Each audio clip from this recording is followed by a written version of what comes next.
강원도 깊은 산골, 산비탈 마을의 해는 유독 더디게 떠오른다. 동이 트기 시작할 무렵 아직 옅은 안개에 쌓인 누런 산등성이 너머로 한 장정의 그림자가 괭이를 어깨에 메고 이슬 맺힌 논둑길을 밟으며 비탈 아래로 향한다. 이 사람이 바로 박성실, 올해로 54시 된 마을의 소문난 노총각이다. 마을 사람들은 그가 기억나는 어린 시절부터 그를 박성실이라 불렀다. 부모님이 지어주신 박근수라는 본명은 오히려 기억하는 이가 드물었다. 첫째는 그 성품이 워낙 우직하여 몽둥이로 3번을 때려도 싫은 소리 한 번 못할 정도였기 때문이다. 남이 무슨 말을 하든 묵묵히 받아들일 뿐 누구와도 얼굴 한 번 붉힌 적이 없었다. 둘째는 그 일솜씨가 성실했기 때문이다. 밭일은 절대 게으름 피우는 법이 없었고 이웃의 일을 도와주고도 어떤 대가도 바라지 않았다. 세월이 흐르며 박성실이라는 3글자는 그의 이름이 되었다. 박성실의 삶은 순탄치 않았다. 부모님은 두 분 다 평생 농사만 지으신 순박한 분들이셨는데 그가 18 되던 해에 연달아 병을 얻어 몇 달 사이에 모두 돌아가셨다. 그에게 남은 것은 바람 새는 흙집 3칸과 돌멩이가 드러나 보일 만큼 척박한 비탈밭 2떼기뿐이었다. 그 시절 마을 사정이야 다들 어려웠지만 박씨네는 갑작스레 병고를 당한 데다 부모님 병시중으로 진비까지 떠안게 되었다. 박성실은 밤낮 없이 일에 매달릴 수밖에 없었다. 낮에는 밭을 갈고 밤에는 산에 올라 땔감을 해오거나 대나무로 소쿠리를 엮어 빚을 갚아나갔다. 그렇게 5년이 흘렀다. 빚은 모두 갚았지만 그의 나이는 25을 훌쩍 넘겼다. 그 시절 산비탈 마을에서 그는 이미 나이가 꽉 찬 노총각이었다. 하지만 주머니에 모아둔 돈은 몇 푼 없었고 성격은 무뚝뚝하여 아가씨만 보면 얼굴이 붉어지니 혼사는 자연스레 미뤄지고 또 미뤄졌다. 마을의 중매쟁이 최씨 아주머니는 마음씨가 따뜻한 사람이었다. 그녀는 박성실에게 3명의 처녀를 소개해 주었다. 첫 번째는 이웃마을의 말 못하는 처녀였다. 용모는 반듯했으나 말을 하지 못했다. 박성실은 개의치 않았지만 처녀 쪽 집에서 예물로 쌀 5가마를 요구했다. 그는 집안의 쌀독을 다 뒤져도 그만큼을 채울 수 없었고 혼사는 그렇게 무산되었다. 두 번째는 3살배기 아들을 둔 과부였다. 두 사람은 한 번 만났고 여자는 박성실의 성실함이 마음에 들었다.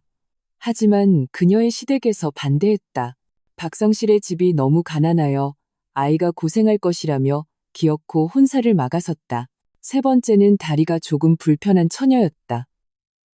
두 사람은 이야기도 제법 잘 통했다. 하지만 약혼 날짜를 잡을 무렵 처녀가 갑자기 마음을 바꿨다. 박성실을 따라가면 평생 배를 고를 것 같다며 장사를 하는 외지인을 따라 떠나버렸다. 3번의 선이 모두 실패로 돌아가자 박성실의 마음도 편치 않았다. 하지만 그는 누구도 원망하지 않았다. 그저 밭일에 더욱 마음을 쏟을 뿐이었다. 그가 심은 옥수수는 늘 다른 집 것보다 키가 컸고 감자도 더 많이 열렸다. 농한기에는 마을 어귀 방앗간에서 일을 돕거나 집 짓는 집에 가서 벽돌을 나르며 푼돈을 벌었다. 그는 먹고 입는 것에도 인색했다. 옷은 늘 기워 입었고 신발은 밑창이 닳아 없어져야 겨우 바꿨다. 그렇게 모은 돈은 기름과 간장을 사는데 조금 쓰고는 전부 모아두었다. 마음속에는 언젠가 예물을 마련해 아내를 맞이하고 가정을 꾸리겠다는 작은 소망이 남아있었다. 산비탈 마을은 그리 크지 않았다. 수십 가구가 산비탈에 기대어 살았기에 어느 집 굴뚝에서 먼저 연기가 피어오르는지 어느 집 아이가 우는지 온 마을이 다 알 정도였다. 박성실의 흙집은 마을 가장 서쪽 늙은 느티나무 숲 옆에 외따로 떨어져 있었다. 집안 살림은 가련할 정도로 단출했다. 흙으로 만든 온돌방 하나, 다리 하나가 부러져 돌멩이로 괴어놓은 밥상 하나, 칠이 벗겨진 나무 의자 2개, 그리고 10수년은 좋게 쓴 나무 상자가 전부였다. 상자 안에는 그가 가진 몇 안 되는 갈아입을 옷이 들어있었다. 매일 일을 마치고 집에 돌아오면 그는 가장 먼저 불을 지펴 밥을 지었다. 냄비에는 옥수수죽이 끓고 김치 한 조각이면 한 끼 식사가 되었다.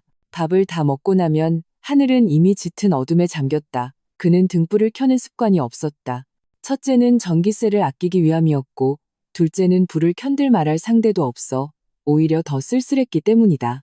그는 종종 온돌방 아랫목에 걸터 앉아 창틈으로 새어 들어오는 달빛에 의지해 텅 빈 방 안을 멍하니 바라보곤 했다. 옆집 김영감님 댁의 웃음소리가 바람을 타고 들려왔다. 김영감 내외는 손자, 손녀와 함께 5식구가 시끌벅적하게 살았다. 가끔은 그를 불러다 만둣국 한 그릇이나 막걸리 한 사발을 권하기도 했다. 박성실은 매번 거절하다 마지못해 가면 그저 말없이 앉아 아이들이 밥상 주위를 뛰어다니는 모습과 김영감 댁 아주머니가 영감님께 반찬을 집어주는 모습을 바라보았다. 마음속에는 부러움과 시큼한 슬픔이 동시에 차올랐다. 그는 늘 생각했다. 자신에게도 가정이 있다면, 추운지 더운지 챙겨주는 아내가 있다면, 아빠라고 불러주는 아이가 있다면 얼마나 좋을까. 한 번은 마을 젊은이가 장가를 가온 마을 사람들을 잔치에 초대했다. 박성실은 구석에 앉아 신랑 신부가 절을 하고 발그레한 신부의 얼굴을 보고 방 안에 가득한 웃음소리를 들으며 눈시울이 뜨거워지는 것을 느꼈다. 그는 조용히 일어나 마당방 늙은 느티나무 아래로 피했다. 주머니에 넣어두었던 곰방대를 꺼내 담배를 한 대 말아 천천히 피웠다. 자욱한 연기 속에서 그는 부모님이 살아계셨을 때를 떠올렸다. 집은 가난했지만 명절이면 만두를 빚었고 어머니는 새 옷을 지어주셨으며 아버지는 농사짓는 법을 가르쳐 주셨다. 그때 그는 세월이 늘 그렇게 흘러갈 것이라 믿었다. 어른이 되면 아내를 맡고 아이 며칠 낳아 부모님이 물려주신 밭을 지키며 평안하게 한평생을 살 것이라고. 하지만 운명은 얄궂었다. 그는 밭을 지켰지만 가정을 지키지는 못했다. 마을 사람들은 모두 박성실을 동정했다. 그가 성실하고 착한데 평생을 외롭게 지내는 것이 안타까웠다. 최 씨 아주머니는 늘 말했다. 성실이 쟤는 팔자가 기구해서 그렇지. 가난한 거 신경 안 쓰는 여자만 만나면 틀림없이 잘 살 텐데. 마을 젊은이들은 가끔 농담 삼아 서울 아가씨를 소개해주겠다고 했지만 박성실은 그저 어수룩하게 웃으며 손사래를 쳤다. 내가 뭘. 난 그냥 같이 바치라고, 같이 살아갈 사람이면 돼. 그는 자신이 배운 것도 없고 기술도 없고 집도 가난하다는 것을 잘 알았다. 그저 함께 살아갈 아내를 만나는 것만으로도 하늘이 내린 복이라 생각했다. 세월은 흘러봄이 가고 가을이 오며 더위와 추위가 반복되었다. 박성실의 머리는 반백이 되었고 얼굴의 주름은 산빛 아래 밭고랑처럼 깊어져 세월의 흔적을 새겼다. 그의 손은 늙은 나무 껍질처럼 거칠었고 손마디는 오래된 노동의 흔적으로 굵고 투박했다. 하지만 그는 여전히 해가 뜨면 일하고 해가 지면 쉬며 밭일을 깔끔하게 돌보고 집안을 깨끗하게 정돈했다. 그는 여전히 이웃의 일을 거들었고 추수가 끝나면 마을의 독거노인에게 곡식을 나눠주었으며 깊은 밤이면 온돌방 아랫목에 앉아 창밖의 달을 보며 가정을 소망했다. 가끔 그는 부모님의 위패를 향해 나직이 속삭였다. 마치 누군가를 놀라게 할까봐 조심하는 목소리였다. 아버지, 어머니, 제가 아직 장가를 못 가서 걱정이 많으시지요. 제가 열심히 일해서 돈 모아서 빨리 아내를 얻어 이씨 집안의 대를 잇겠습니다. 말을 마친 그는 그 자리에 조용히 앉아있곤 했다. 방 안에는 그의 숨소리와 창밖바람이 느티나무 잎을 스치는 소리만이 가득했다. 산비탈 마을의 해는 여전히 천천히 뜨고 천천히 졌다. 박성실의 그림자는 매일같이 논둑과 방앗간 이웃집 마당에 나타났다. 그는 여전히 성실한 농사꾼이었고 여전히 외로운 노총각이었다. 하지만 그의 눈빛 속 희망은 꺼지지 않았다. 그것은 가정에 대한 갈망이었고 온기에 대한 기대였으며 미래에 대한 작은 소망이었다. 그는 알지 못했다. 그 소망이 곧 현실이 되리라는 것을. 따뜻함과 선의를 품은 한 여인이 곧 그의 삶에 들어와 그의 외로웠던 반평생에 완전한 전환점을 그려주리라는 것을. 방앗간의 나무문이 삐걱 소리를 낼 때 박성실은 허리를 굽혀 맷돌에 옥수수를 넣고 있었다. 새벽 안개가 채 거치지 않은 방앗간 안은 곡물 냄새와 뒤섞여 공기 중에 미세한 물방울로 맺혔다. 그의 빛바랜 작업복 위로 떨어져 옅은 물자국을 남겼다. 이 방앗간은 마을의 오래된 물건이었다. 청석으로 된 바닥은 닳아서 반질반질했고 구석에는 말린 땔감이 쌓여 있었다. 아궁이 위주전자에는 그가 새벽에 끓여둔 따뜻한 물이 있었다. 이를 돕는 몇 년 동안 그는 늘 미리 방앗간을 정돈하고 마을 사람들이 곡식을 빻으러 오기를 기다리는 것이 습관이 되었다. 어르신, 여기가 산비탈 마을 방앗간 맞나요? 부드러운 여자의 목소리가 문가에서 들려왔다. 조심스러운 목소리에는 아이의 옹알이가 섞여 있었다. 박성실은 몸을 일으켜 돌아섰다. 안개 속에 한 여인이 서 있었다. 품에는 2살쯤 되어 보이는 사내 아이를 안고 등에는 불룩한 보따리를 메고 있었으며 손에는 냄비와 그릇이 담긴 낡은 대바구니를 들고 있었다. 멀리서 온 듯한 행색이었다. 그는 잠시 멍하니 있다가 황급히 고개를 끄덕였다. 네, 여기가 산비탈 마을 방앗간입니다. 여자가 두어 걸음 앞으로 다가오자 안개가 옅어지며 그녀의 모습이 제대로 보였다. 30 즈음 되어 보이는 나이, 검고 긴 머리를 하나로 따아 수수한 붉은 댕기로 묶었다. 이마의 잔머리는 땀에 젖어 깨끗한 이마에 달라붙어 있었다. 빛이 바랜 꽃무늬 저고리를 입고 있었는데 소매 끝은 달아해져 있었다. 바지는 무릎까지 걷어 올려 드러난 종아리에는 흙이 묻어 있었다. 꽤 먼 길을 걸어온 듯했다. 그렇게 먼지에 지친 모습이었지만 그녀의 이목구비는 단아했다. 눈은 산골짜기 샘물처럼 맑고 빛났으며 얼굴에는 수줍음이 어려 있었다. 말소리는 가늘고 부드러웠다. 저는 김선아라고 합니다. 이모님 댁에 신세 지러 왔어요. 최분옥이라고 이 마을에 사신다고 들었습니다. 선아가 말하는 사이 품에 안긴 아이가 칭얼거리며 그녀의 옷깃을 잡고 엄마, 엄마 하고 웅얼거렸다. 선아는 황급히 아이의 등을 토닥이며 부드럽게 달랬다. 우리 아가 착하지. 조금만 기다려.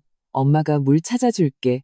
박성실은 그녀가 한 손으로 아이를 안고 다른 손으로는 짐을 들고 등에는 보따리까지 메고 이마에 땀이 송골송골 맺힌 것을 보았다. 그는 들고 있던 나무 바가지를 내려놓으며 말했다. 우선 좀 쉬세요. 제가 물 한 잔 드리겠습니다. 그는 아궁이 위에서 투박한 사기 그릇을 가져와 따뜻한 물을 가득 따랐다. 물이 너무 뜨거울까봐 몇 번이나 입으로 불어 식힌 후에야 그녀에게 건넸다. 천천히 마셔요. 아이 데이지 않게. 선아는 황급히 고맙다고 말하며 한 손으로 그릇을 받아 아이의 입에 먼저 가져다 댔다. 조심스럽게 2모금을 먹이자 물을 마신 아이는 조금 진정되었는지 동그란 눈으로 박성실을 빤히 쳐다보며 선아의 옷깃을 꼭 쥐었다. 선아 자신도 2모금을 마셨다. 달콤하고 따뜻한 물이 목을 타고 내려가 마음까지 따뜻하게 했다. 며칠간의 노곤함이 조금은 가시는 듯했다.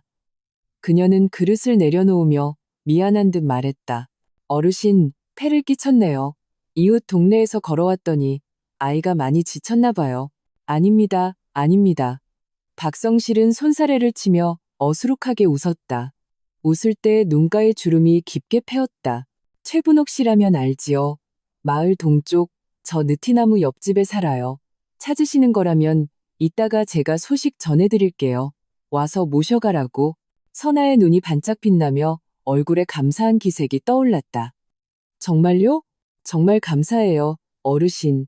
저희가 처음 와서 길을 몰라 막막했는데 그녀는 말하며 품에 안은 아이를 고쳐 안고 한 손으로 등에 맨 보따리를 내리려 했다. 하지만 보따리가 너무 무거워 2번이나 시도했지만 실패했고 오히려 힘을 쓰는 바람에 이마에 다시 땀방울이 맺혔다. 박성실은 그 모습을 보고 황급히 다가가 말했다. 제가 도와드리겠습니다. 그는 손을 뻗어 보따리 밑부분을 가볍게 받쳤다. 그녀가 다칠세라 조심스러운 손길이었다. 선아는 잠시 놀랐다가 이내 미안한 듯 손을 놓고 박성실이 보따리를 내려놓게 두었다. 보따리는 구석 땔감 더미 옆에 놓이며 둔탁한 소리를 냈다. 안에 꽤 많은 물건이 든 듯했다. 고맙습니다, 어르신. 이 보따리에는 저희 모자의 옷가지랑 이부자리가 들어서 꽤 무겁습니다. 선아는 이마에 땀을 닦으며 얼굴을 붉혔다. 저희 남편이 일찍 세상을 떠서 고향에서는 살기가 어려워 이모님께 의지하러 왔습니다. 어디든 몸 누일 곳이라도 찾으려고요. 그녀는 말끝을 흐렸다. 목소리는 낮아졌고 눈빛에는 스치듯 외로움이 깃들었다. 고향에서 꽤나 서러움을 겪은 듯했다. 박성실은 그 말을 듣고 연민이 솟았다. 그는 평생 여자와 말을 섞어본 일이 거의 없어 어떻게 위로해야 할지 몰랐다. 그저 어눌하게 말했다. 산비탈 마을 사람들은 다들 순박합니다. 최분옥 씨 친척이라니 오셨으니 마음 편히 지내세요. 어려운 일 있으면 언제든 말씀하시고요. 그의 말은 꾸밈없이 진솔했다. 그때 품에 안긴 아이가 다시 칭얼거리며 문밖 늙은 느티나무를 가리키며 나무 나무 하고 외쳤다. 선아는 아이가 가리키는 곳을 보며 부드럽게 말했다. 저건 느티나무란다. 이따가 엄마랑 저기 나무 밑에 가서 놀자. 그녀는 박성실을 향해 다시 물었다. 그런데 어르신, 아직 성함도 여쭙지 못했네요. 앞으로 어떻게 불러야 할지요? 저는 박성실입니다. 마을 사람들이 다 그렇게 불러요. 그냥 그렇게 부르시면 됩니다. 그는 머리를 극적이며 조금 부끄러워했다. 저는 여기서 방아 찧는 일을 돕고 평소에는 마을을 돌아다니기도 합니다. 이모님을 못 찾거나 힘든 일 있으면 방앗간으로 저를 찾아오세요. 선아는 고개를 끄덕이며 박성실의 말을 마음에 새겼다. 네, 감사합니다. 박어르신. 그녀는 아이에게 다시물을 두 모금 먹이고는 대바구니에서 천으로 싼 무언가를 꺼냈다. 열어보니 아직 온기가 남은 흰 찐빵 몇 개였다. 어르신, 저희가 길에서 먹으려고 가져온 찐빵인데 아직 따뜻해요. 하나 드셔보세요. 그녀는 찐빵 하나를 건넸다. 그 눈빛에는 어떤 가식도 없이 진심이 담겨 있었다. 박성실은 황급히 손사래를 쳤다. 아닙니다. 아닙니다. 전배 안 고파요. 아이나 주세요. 그는 평생 가난하게 살아와 남의 음식을 받는 것이 어색했다. 하물며 이렇게 귀해 보이는 흰 찐빵이라니. 하지만 선아는 고집을 부렸다.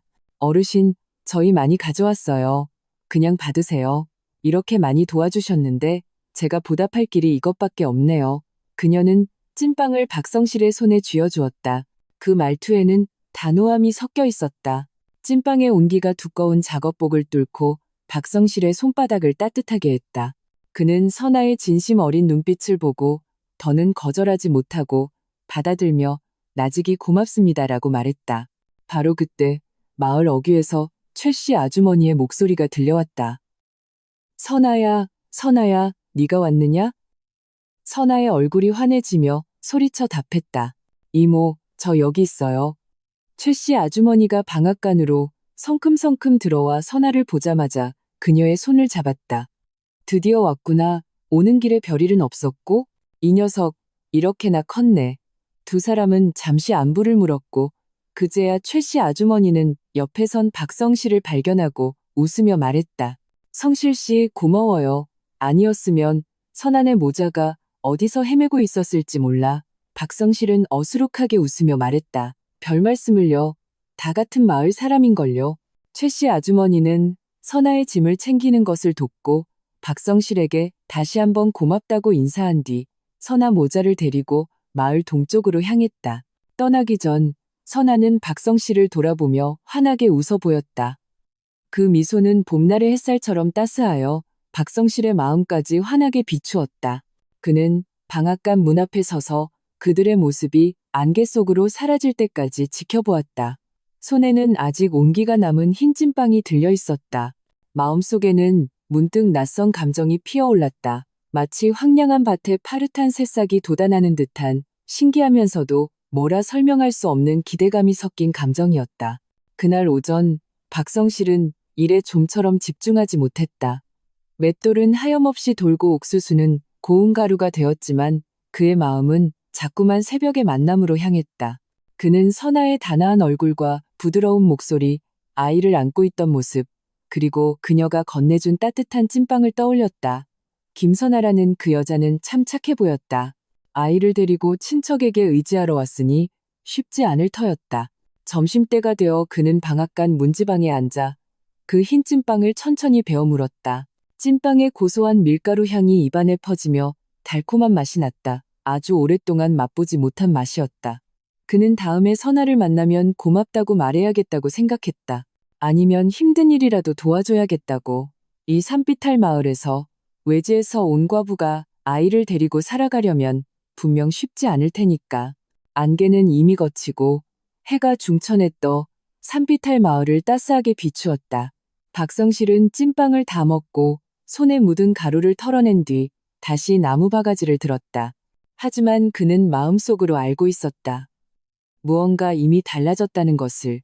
그날 새벽의 우연한 만남은 고요한 연못에 던져진 돌멩이처럼 그의 반평생 외로웠던 마음에 동심원을 그리며 퍼져나갔다. 그는 이 파문이 무엇을 가져올지 알 수 없었지만 오랫동안 소망해왔던 그 작은 희망이 조금 더 가까워진 것 같다는 예감이 들었다. 선아는 이모 최씨 아주머니 댁의 행랑채의 거처를 정했다. 방은 작았고 구석에는 잡동사니가 쌓여 있었다. 지붕기와 몇 장은 헐거워 비가 오면 물이 셀 것 같았다. 최씨 아주머니 댁도 형편이 넉넉지 않아 위로는 노부모, 아래로는 아이들이 있어 선아 모자에게 이 공간을 내어준 것만으로도 최선을 다한 셈이었다. 선아는 마음속으로 감사하며 매일 동트기 전에 일어나 이모댁에 밥을 짓고 돼지에게 먹이를 주고 마당을 쓸며 안팎을 깨끗하게 정리했다. 밤에는 이모의 어린 손자 옷을 기워주며 어떻게든 이모의 부담을 덜어주고자 애썼다.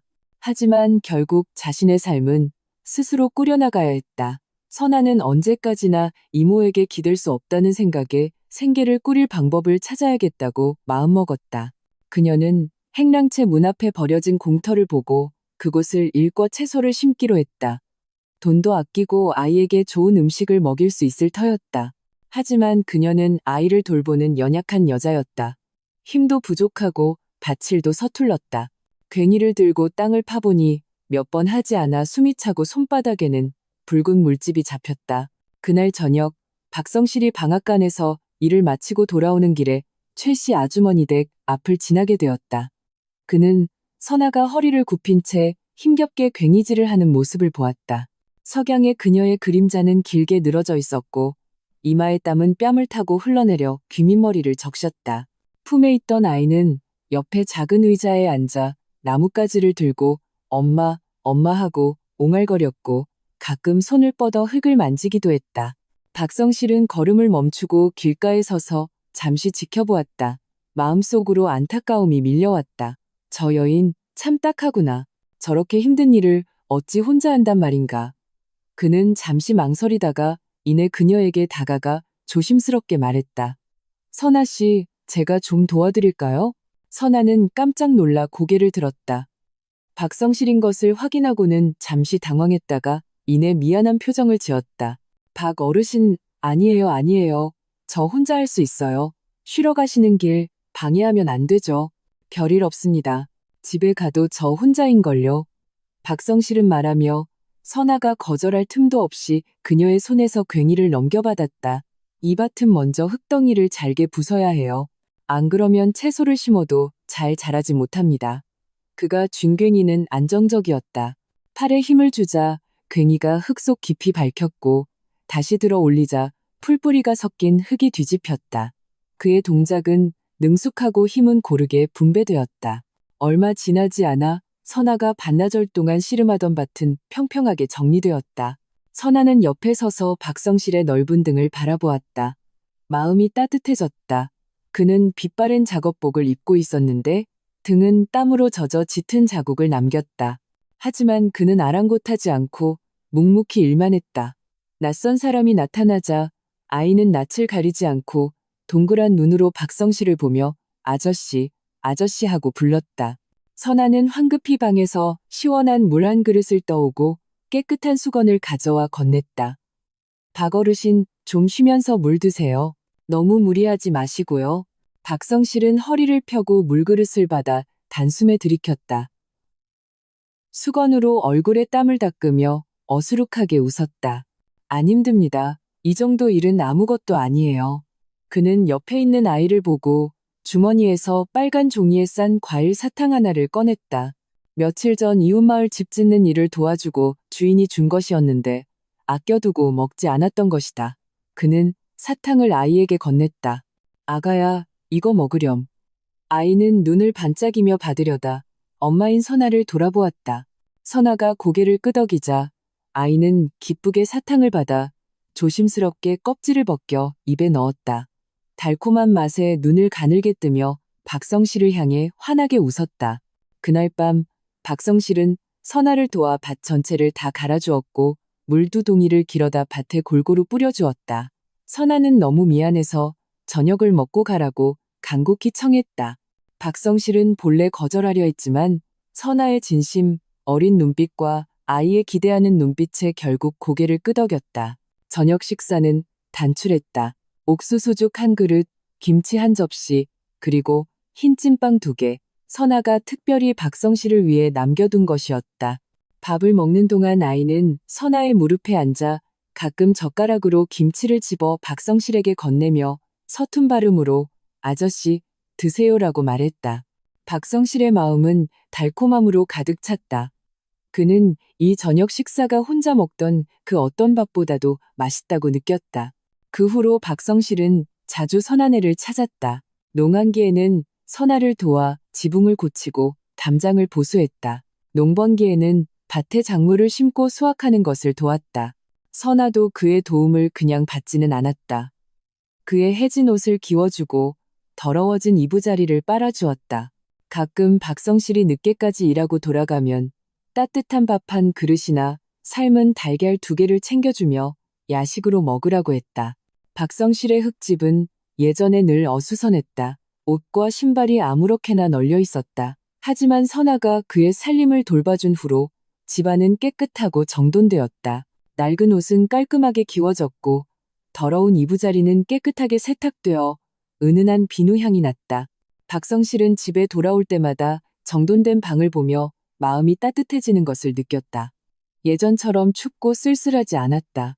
한 번은 박성실이 산에 땔감을 하러 갔다가 발목을 삐끗했다. 절뚝거리며 집에 돌아오자 소식을 들은 선아가 약초와 좁쌀죽이 담긴 대바구니를 들고 달려왔다. 선아는 바닥에 쪼그려 앉아 조심스럽게 박성실의 발목에 약초를 붙이고 천으로 감아주었다. 그리고 나직이 말했다.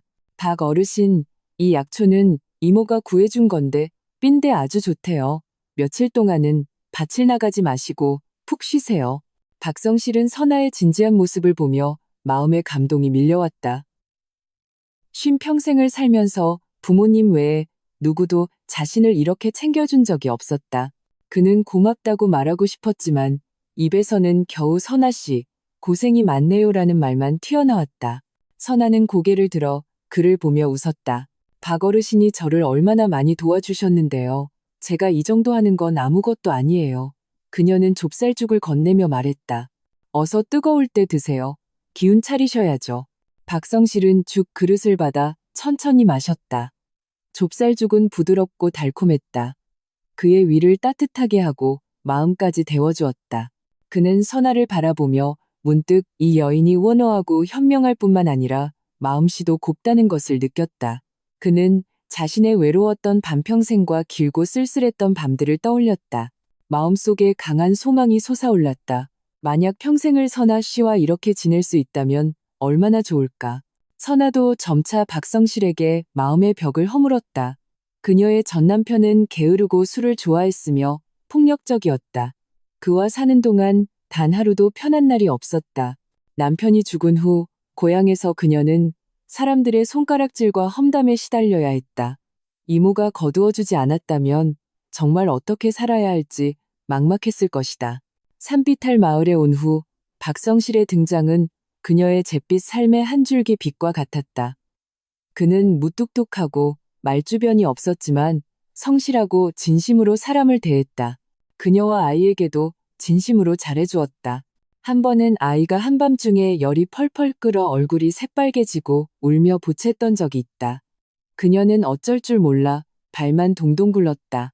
깊은 밤에 누구에게 도움을 청해야 할지도 몰랐다. 바로 그때 박성실이 마침 지나가다 아이의 울음소리를 듣고 문을 두드렸다. 그는 두말 없이 아이를 등에 업고 마을 보건소로 달렸다. 산길은 험했다. 그는 비틀거리며 30분을 넘게 달려 아이를 의사에게 데려갔다. 아이의 열이 내린 것을 확인하고 나서야 모자를 집까지 바래다 주었다. 그가 지친 몸을 이끌고 집으로 돌아간 것은 새벽녘이었다. 그날 이후 선아는 박성실을 보는 눈빛에 의지하는 마음과 함께 뭐라 설명할 수 없는 감정이 깃들었다. 그녀는 박성실이 좋아하는 감자전을 일부러 부쳐주었고 그가 밭에서 일할 때 몰래 시원한 보리차를 건넸으며 그가 밤에 집에 돌아갈 때면 등불을 켜 그의 귀갓길을 밝혀주었다. 마을 사람들은 점차 박성실과 선아가 가까워지는 것을 눈치챘다. 누군가 박성실에게 농담을 던졌다. 성실 씨, 선아 씨한테 마음 있는 거 아니오? 박성실은 그 말을 들으면 얼굴이 목까지 빨개지며 어물쩍 말을 잇지 못했지만 마음속은 달콤했다. 선아도 그런 말을 들으면 부끄러운 듯 고개를 숙였지만 입가에는 미소가 번졌다. 그날 저녁 박성실은 선아를 도와 마지막 배추한 광주리를 거두고 두 사람은 마당 도리자에 앉아해가 지는 것을 바라보았다. 아이는 옆에서 나비를 쫓아다니며 맑은 웃음소리를 냈다. 박 어르신, 그동안 저를 많이 도와주셔서 정말 감사해요. 선아가 부끄러운 듯 나직이 말했다. 뭐료, 다 당연한 일인데요. 박성실은 머리를 극적이며 시선을 피했지만 자꾸만 선아를 쳐다보게 되었다. 선아 씨는 좋은 사람이에요. 아이 데리고 사는 게 쉽지 않을 텐데 앞으로는 제가 있잖아요. 선아는 고개를 번쩍 들었다. 박성실의 진심 어린 눈빛과 마주치자 눈가가 금세 붉어졌다. 그녀는 입술을 깨물고 모기 소리만 한 목소리로 고개를 살짝 끄덕였다. 네. 석양의 마지막 빛이 두 사람에게 따스하게 쏟아졌다. 멀리 산등성이는 어스름에 잠기고 마을의 굴뚝에서는 저녁 연기가 피어올랐다. 공기 중에는 밥 짓는 냄새가 퍼졌다. 박성실은 곁에 있는 선아와 저 멀리 뛰어노는 아이를 보며 자신이 반평생을 소망해왔던 가정이 바로 눈앞에 있는 것 같다고 느꼈다. 그 느낌은 따뜻하고 든든하여 모든 것을 바쳐 지키고 싶어졌다. 산비탈 마을의 바람은 밭의 곡식만 읽게 하는 것이 아니라 마을의 험담도 흩어버릴 수 있었다. 박성실과 김선아가 가깝게 지낸다는 소문은 며칠 만에 날개가 돋친 듯 온 마을에 퍼졌다. 마을 어기 느티나무 아래는 아주머니들의 소식 교환 장소였다. 매일 점심이 지나면 한가한 아주머니 몇몇이 작은 의자를 들고 나와 그늘 아래 모여 앉아 신발 밑창을 꿰매며 세상사를 이야기했다. 화제의 10중 8구는 박성실과 선아에 관한 것이었다. 아니, 박성실 그 양반은 대체 무슨 복이 터져서 김선아 같은 여자를 만났대? 말문을 연 것은 마을 서쪽의 유씨 아주머니였다. 그녀는 눈을 가늘게 뜨고도 손에 든 바느질은 멈추지 않았다.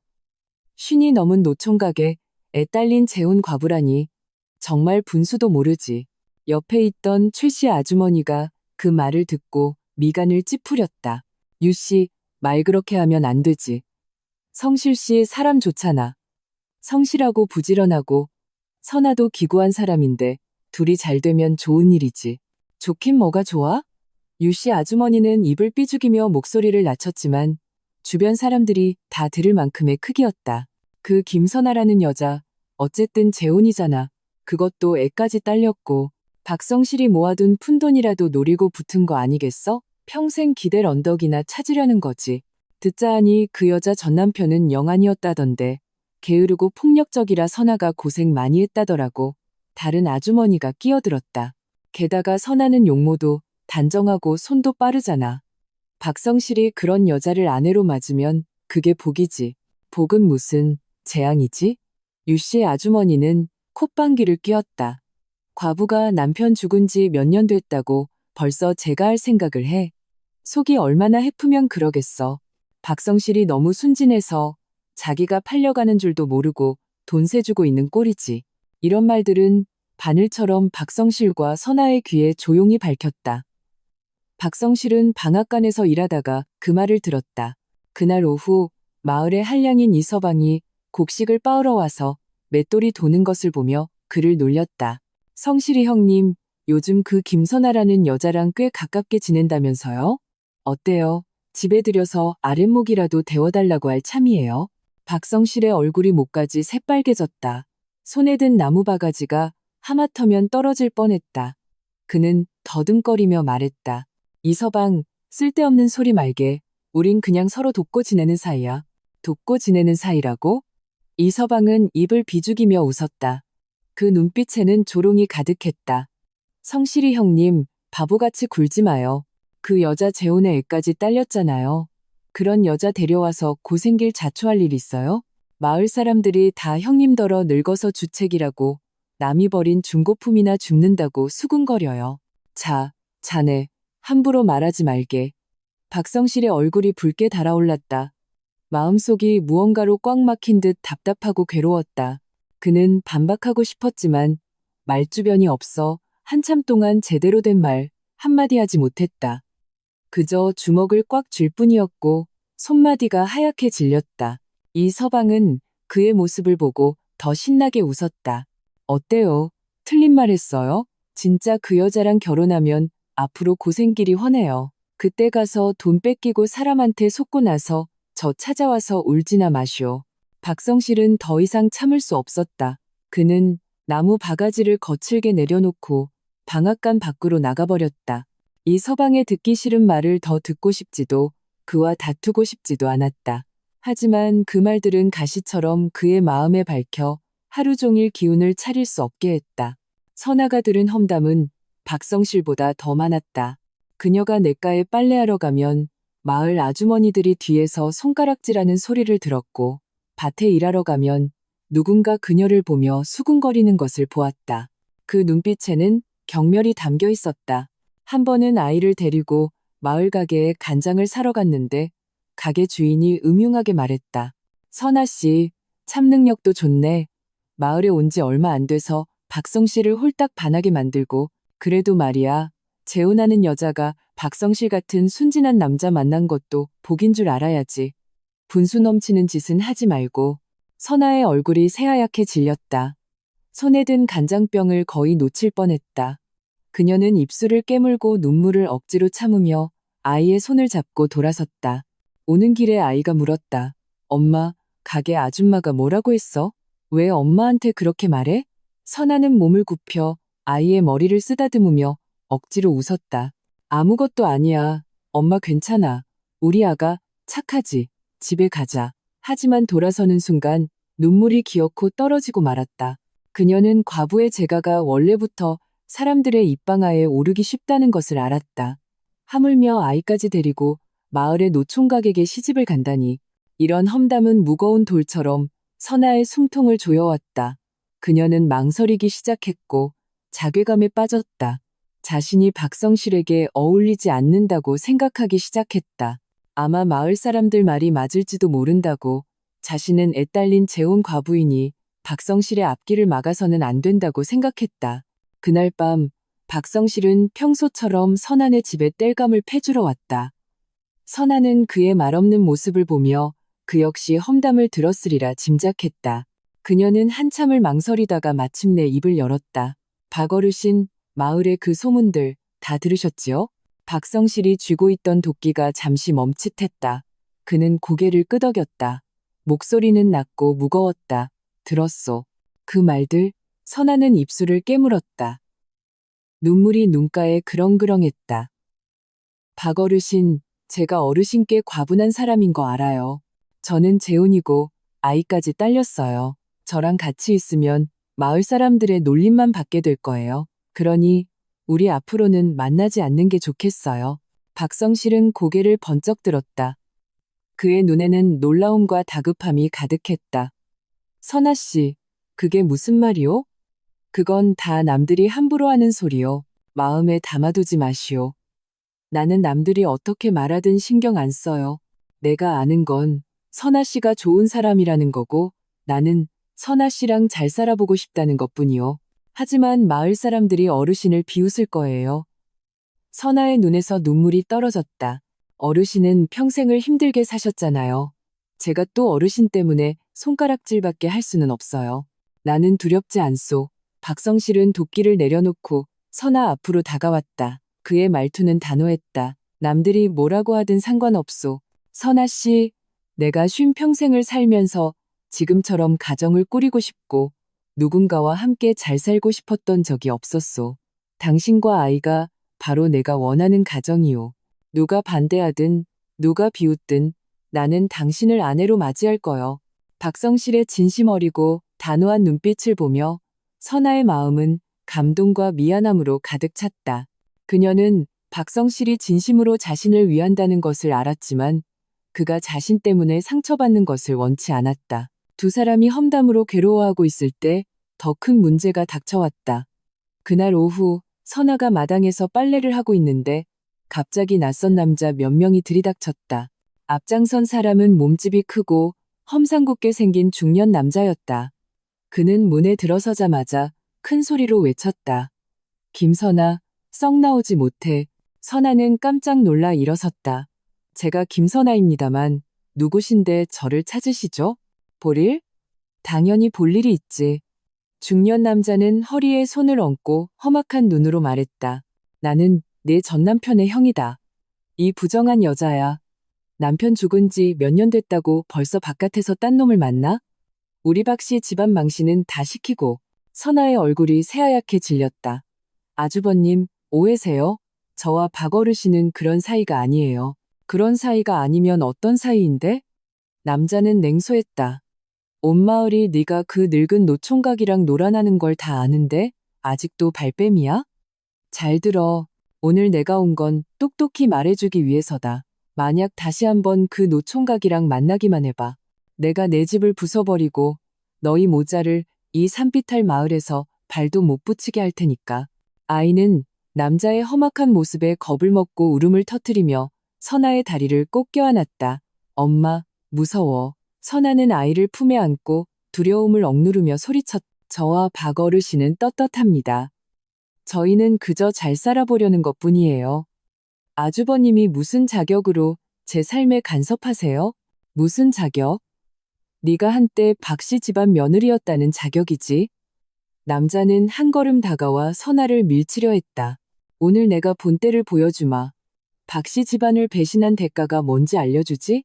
바로 그때 박성실이 밭에서 괭이를 메고 돌아오다가 마당의 상황을 보고 황급히 달려왔다. 그는 선아와 아이 앞에 버티고 서서 남자를 노려보았다. 무슨 짓이오? 이 사람들 괴롭히지 마시오. No. 네가 바로 그 노총각이냐? 남자는 박성실을 위아래로 훑어보며 경멸의 눈빛을 보냈다. 잘 들어라. 김선아는 우리 박씨 집안 사람이다. 분수도 모르고 넘보지 마라. 당장 그녀에게서 떨어지지 않으면 가만두지 않겠다.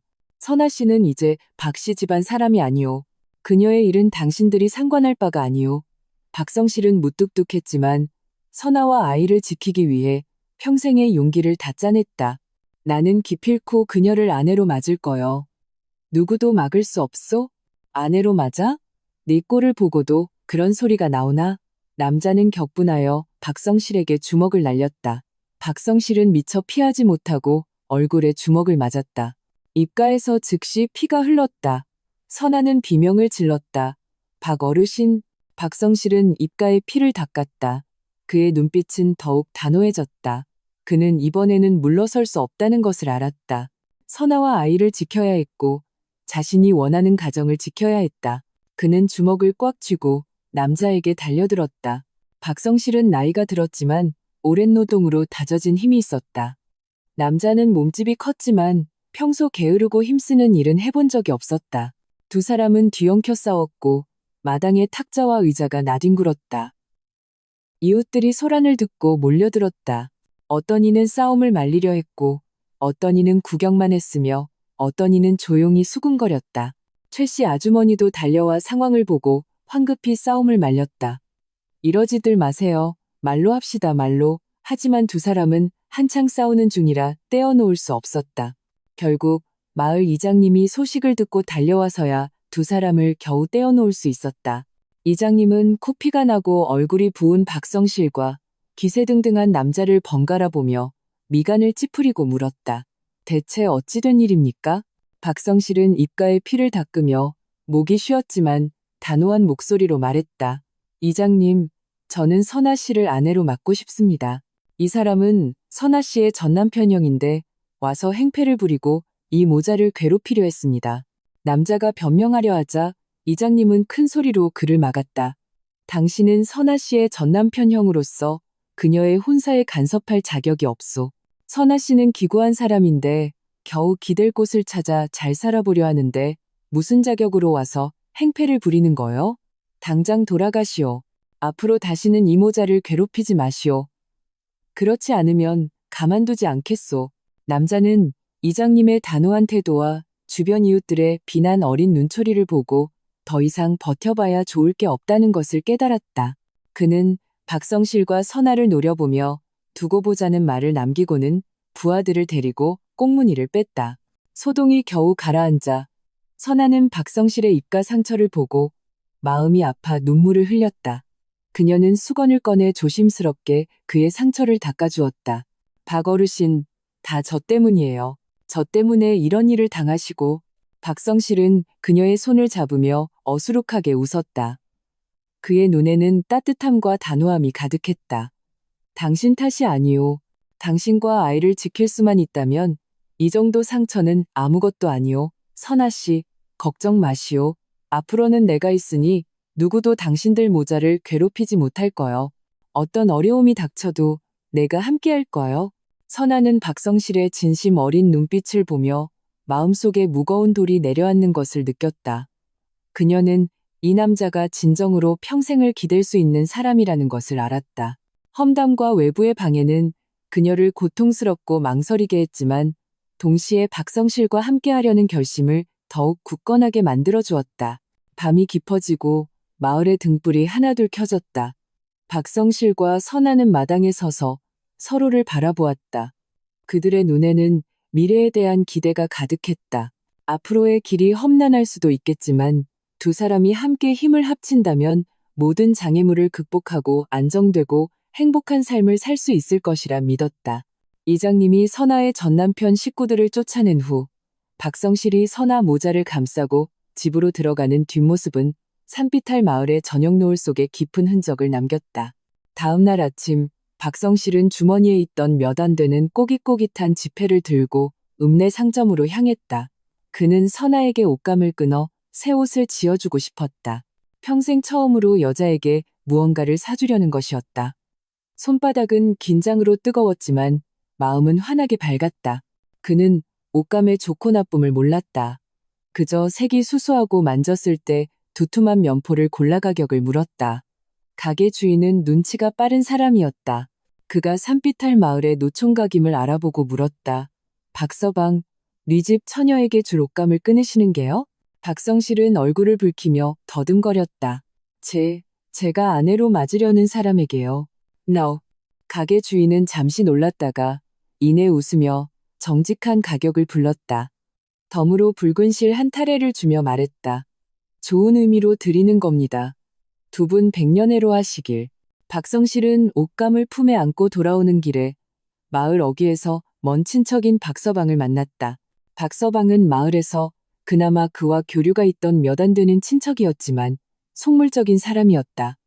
그가 손에 든 옷감을 보자 얼굴이 즉시 굳어졌다. 성실이, 자네 정말 그 재혼 과부랑 결혼할 셈인가? 네, 형님. 박성실은 단호하게 고개를 끄덕였다. 미쳤나? 박서방이 그의 팔을 잡아 끌며 목소리를 높였다. 마을에 험담도 모자라서 그래? 쉰이 넘은 나이에 푼돈 모으기도 쉽지 않았을 텐데 애 딸린 과부를 데려오면 그 돈 전부 그 여자랑 남의 자식한테 들어갈 거 아닌가? 게다가 그 여자 전남편 집에서 와서 행패까지 부렸다는데 앞으로 골치 아플 일은 생각 안 하나? 선아 씨는 좋은 사람이고 아이도 죄가 없습니다. 박성실은 미간을 찌푸리며 처음으로 친척에게 얼굴을 붉혔다. 저는 남들이 뭐라 하든 신경 안 씁니다. 골치 아픈 일도 두렵지 않아요. 저는 그저 그녀를 아내로 맞아 잘 살고 싶을 뿐입니다. 잘 살아? 그 여자랑 뭘 잘 살아? 박서방은 화가 나 펄쩍 뛰었다. 잘 들어. 이 결혼 절대 안 돼. 내 말을 듣지 않으면 앞으로 무슨 일이 있어도 나 찾아오지 마. 우리 박씨 집안에 자네처럼 어리석은 사람은 없어. 그는 박성실의 손을 뿌리치고 화를 내며 가버렸다. 박성실은 그 자리에 서 있었다. 마음이 아프지 않은 것은 아니었다. 박서방이 속물적이긴 해도 결국 몇 안 되는 그의 혈육이었다. 하지만 선아의 부드러운 눈빛과 아이의 의지하는 모습을 떠올리자 마음속의 아픔은 단호함으로 바뀌었다. 그는 평생 자신을 위해 살아본 적이 없었다. 이번만큼은 자신의 행복을 위해 싸우고 싶었다. 마을로 돌아온 박성실은 가장 먼저 이장님을 찾아갔다. 그는 이장님께 중매를 서달라고 자신과 선아의 결혼식을 주관해달라고 부탁했다. 이장님은 그의 단호한 눈빛과 지난번 맞아서 생긴 멍자국을 보고 한숨을 쉬며 말했다. 성실씨, 자네가 선아 씨에게 진심이라는 건 알겠네. 하지만 잘 생각해봤는가? 친척은 반대하고 마을 사람들은 수군거리고 선아 씨 전남편 식구들이 앞으로 또 행패를 부릴지도 모르는데 다 생각해봤습니다. 박성실은 허리를 꼿꼿이 세웠다. 이장님, 제가 54평생을 살면서 이렇게 확신해 본 적은 없습니다. 저는 선아 씨를 아내로 맞을 겁니다. 앞으로 어떤 어려움이 닥쳐도 제가 다 짊어질 겁니다. 그 모자와 함께할 수만 있다면 저는 아무것도 두렵지 않습니다. 이장님은 그의 어수룩한 얼굴에 서린 전례 없는 의지를 보고 존경심이 일었다.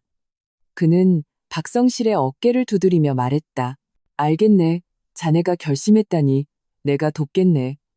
선아 씨도 기구한 사람이니 자네가 잘해주게. 앞으로 마을에서 누가 자네들을 괴롭히면 내가 가만두지 않겠네. 이장님의 지지를 얻자 박성실의 마음은 더욱 든든해졌다. 그는 옷감을 들고 최 씨 아주머니 댁으로 갔다. 선아는 마당에서 아이의 옷을 기우고 있었다. 그가 들어오는 것을 보고 황급히 일어섰다. 박 어르신, 어쩐 일이세요? 박성실은 옷감을 그녀의 손에 건네며 얼굴을 붉히고 말했다. 선아 씨, 당신을 아내로 맡고 싶소. 이 옷감으로 새 옷을 지어 입으시오. 우리 빨리 혼례를 올립시다. 선아는 수수한 면포를 받아들고 그 섬세한 결을 손가락으로 쓰다듬었다. 눈물이 왈칵 쏟아졌다. 이 옷감은 비싼 것이 아니었지만 박성실의 진심이 담겨 있었다. 그녀가 평생 받아본 선물 중 가장 귀한 것이었다. 그녀는 흐느끼며 말했다. 박 어르신, 저도 어르신께 시집가고 싶어요. 옆에서 지켜보던 최 씨 아주머니도 눈시울이 붉어졌다. 잘 됐네, 잘 됐어. 자네들이 잘 사는 게 무엇보다 중요하지. 내가 혼례를 준비해 줄 테니 번듯하게 식을 올리세. 박성실은 평생 모은 돈을 꺼내왔다. 묵직한 낡은 나무 상자를 열자 안에는 고무줄로 묶은 지폐뭉치가 가득했다. 10원짜리, 50원짜리, 그리고 드문드문 100원, 1000원짜리 지폐가 섞여 있었고 맨 위에는 꼬깃꼬깃한 5000원짜리 지폐 몇 장이 놓여 있었다. 이 돈은 그가 수십 년간 먹을 것, 입을 것 아껴가며 모은 돈이었다. 부모님의 빚을 갚고 나서 조금씩 모은 그의 땀과 희망이 서린 돈이었다. 이 돈으로 혼례를 치르고 남는 돈은 앞으로 우리 사는 데 씁시다. 박성실은 선아를 보며 진심 어린 눈으로 말했다. 내가 능력이 없어 큰 부귀영화를 누리게 해줄 순 없소. 하지만 내가 버는 돈 한 푼까지 모두 당신에게 주고 당신과 아이를 아끼고 사랑하며 절대 서러움 겪게 하지 않겠다고 약속하겠소. 선아는 입을 막고 하염없이 눈물을 흘렸다. 그녀는 이 돈이 박성실에게 어떤 의미인지 알았다. 이 묵직한 진심은 그 어떤 값비싼 예물보다도 그녀를 감동시켰다. 결혼식은 보름 뒤인 음력 초여드렛 날로 정해졌다. 길일이었다. 박성실의 흙집은 최 씨 아주머니와 마음씨 좋은 아주머니 몇몇의 도움으로 깨끗하게 정리되었다. 바람이 새던 창문에는 새 창호지를 발랐고 벽에는 커다란 붉은 22자 2개를 붙였다. 비록 소박했지만 경사스러운 분위기가 물씬 풍겼다. 박성실 자신도 새 옷으로 갈아입었다.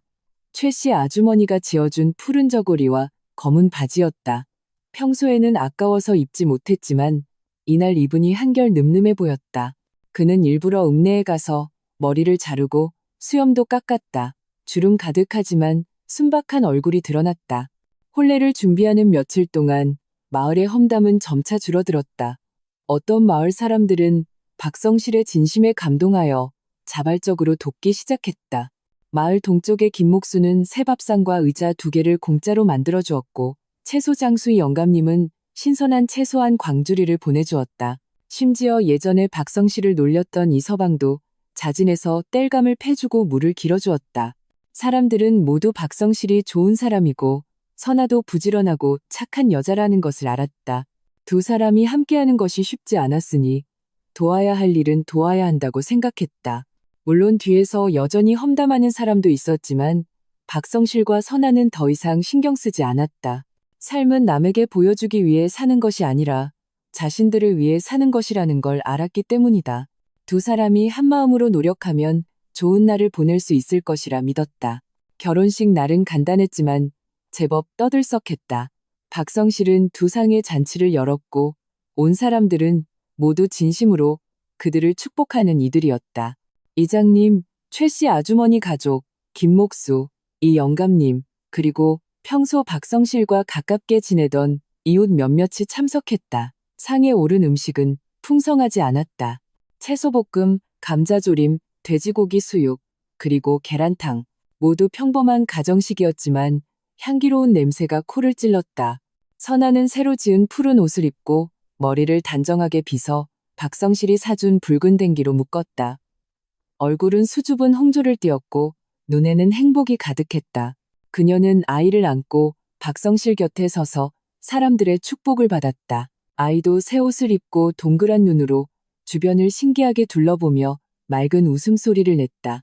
이장님이 주례로서 마당 중앙에 섰다. 그는 목을 가다듬고 말했다. 오늘 박성실 군과 김선아 양의 기쁜 날입니다.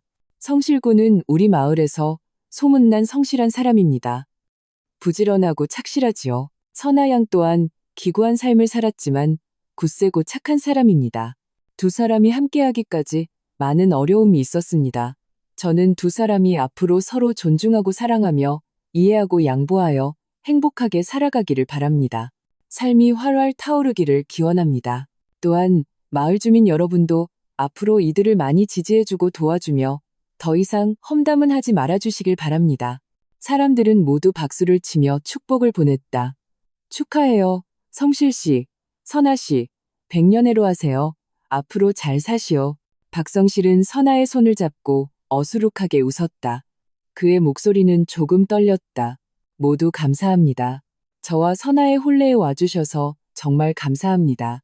저 박성실, 능력은 없지만 앞으로 선아와 아이에게 잘하고 여러분의 축복에 보답하며 살겠습니다. 선아도 눈시울을 붉히며 사람들에게 깊이 고개를 숙였다. 축복과 도움에 감사드립니다. 앞으로 박서방님과 함께 잘 살고 어른들을 공경하며 이웃과 화목하게 지내겠습니다. 잔치에서 사람들은 웃고 떠들며 화기애애한 분위기를 만들었다. 박성실은 평소 술을 잘 마시지 않았지만 이날은 꽤 많이 마셨다. 얼굴은 붉게 달아올랐고 눈에는 행복의 빛이 가득했다. 그는 연신 선아에게 반찬을 집어주고 아이에게 밥을 먹여주었다. 그 눈빛의 다정함은 마을 사람들이 처음 보는 것이었다. 선아는 박성실의 바쁜 모습을 보며 마음이 따뜻해졌다. 그녀는 마침내 기댈 수 있는 사람을 진정으로 자신만의 가정을 찾았다고 생각했다. 이 집은 비록 소박했지만 따뜻함과 사랑으로 가득했다. 이 남자는 비록 무뚝뚝했지만 그녀에게 전례 없는 안정감을 주었다. 해가 지고 잔치는 점차 끝났다. 친척과 이웃들이 루쉬 떠나며 잘 살라고 당부했다. 최씨 아주머니가 그릇 정리를 돕고 웃으며 떠났다. 집에는 박성실, 선아, 아이, 그리고 가득한 경사스러운 기운만 남았다. 밤이 깊어지자 마을은 점차 조용해졌다. 박성실과 선아는 온돌방 아랫목에 앉아 잠든 아이를 보며 마주보고 웃었다. 창밖의 달빛이 창호지를 통해 방 안을 부드럽고 고요하게 비추었다. 박성실은 선아의 손을 잡았다. 그녀의 손은 작고 따뜻했으며 약간의 거친 느낌이 있었다. 오랜 노동의 흔적이었다. 그는 나직이 말했다. 선아 씨, 이제 우리는 한 가족이요. 선아는 고개를 끄덕였다. 눈가가 붉어졌다. 목소리는 부드러웠다. 네, 한 가족이에요.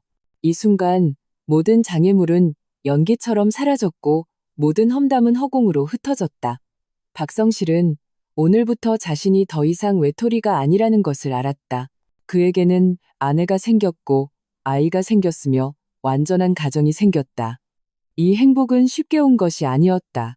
그는 평생을 바쳐 소중히 여길 것이다. 그리고 선아도 마침내 과거의 고통에서 벗어나 새로운 삶을 맞이했다는 것을 알았다. 이 순박하고 성실한 남자가 그녀의 평생 의지가 될 것이다. 밤은 깊어지고 산비탈 마을은 고요한 달빛에 잠겼다. 박성실과 선아의 마음속에는 짙은 행복이 감돌았다. 그것은 그들의 이제 막 시작된 행복한 삶이었다. 새 창호지를 바른 나무창으로 달빛이 스며들어 온돌방 바닥에 옅은 은회색 빛을 뿌렸다. 아이는 방 안쪽에서 깊이 잠들어 있었다. 작은 입을 살짝 벌리고 가끔 옹알이 같은 소리를 냈고 작은 손으로는 선아의 옷자락을 꼭 쥐고 있었다. 박성실과 선아는 방 아랫목에 나란히 앉아 있었다. 한 뼘 정도의 거리를 두고 누구도 말을 꺼내지 않았다. 방 안은 서로의 숨소리와 창밖바람이 느티나무 잎을 스치는 소리가 들릴 정도로 고요했다. 박성실은 새로 지은 푸른 저고리를 입고 있었는데 온몸이 어색하게 느껴졌다. 평생 여자와 이렇게 가까이 앉아본 적이 없었다. 하물며 자신의 신부와 함께라니. 그는 곁에 있는 선아를 슬쩍 훔쳐보았다. 그녀는 고개를 숙이고 있었고 긴 속눈썹이 눈꺼풀 아래 작은 그림자를 드리웠다. 뺨은 잘 익은 사과처럼 옅은 홍조를 띠고 있어 그의 심장을 쿵쾅거리게 할 만큼 예뻤다. 그는 무슨 말이라도 하고 싶었지만 말이 입가에 맴돌 뿐 어떻게 꺼내야 할지 몰랐다. 그저 어색하게 거친 손을 비빌 뿐이었고 손바닥에는 땀이 흥건했다. 선아의 마음도 작은 토끼가 뛰는 것처럼 쿵쾅거렸다. 그녀 역시 아내로서 한 남자와 단둘이 있는 것은 처음이었다. 더구나 이 남자는 그녀의 평생을 함께할 사람이었다. 그녀는 박성실의 시선이 자신에게 머물고 있음을 느낄 수 있었다. 그 시선은 부드럽고 진실했으며 어떤 불순함도 없어 그녀의 마음을 수줍게 하면서도 안정시켰다. 그녀가 몰래 고개를 들었을 때 박성실의 시선과 정면으로 마주쳤다. 두 사람은 놀란 사슴처럼 황급히 시선을 피했고 뺨은 더욱 붉어졌다. 아이가 참 잘 자네요. 박성실이 먼저 침묵을 깼다. 목소리는 목에 무언가 걸린 것처럼 조금 잠겨 있었다. 네. 선아는 모기 소리만 한 목소리로 겨우 대답했다. 오늘 하루 종일 피곤했을 테니 푹 자야죠. 다시 침묵이 흘렀다. 박성실은 방에 깔린 새요를 보았다. 최 씨 아주머니가 만들어준 것이었다. 그가 장에서 끊어온 거친 면포로 만든 비록 귀하지는 않았지만 깨끗하고 평평했다. 그는 예전에 혼자 지내던 흙방을 떠올렸다. 낡은 요를 깔고 기운 이불을 덮고 자던 이런 온기는 전혀 없었던 방을. 선아 씨. 박성실은 깊이 숨을 들이마셨다.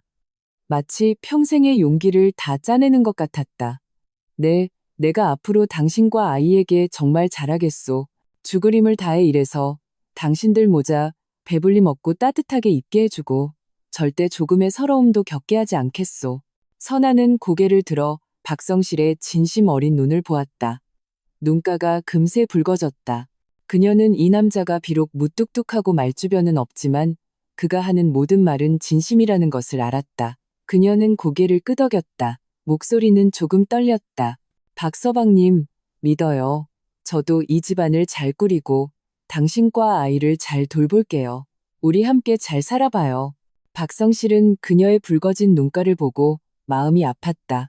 그는 손을 뻗어 그녀를 안아주고 싶었지만 손이 중간쯤 갔다가 망설이며 다시 거두었다.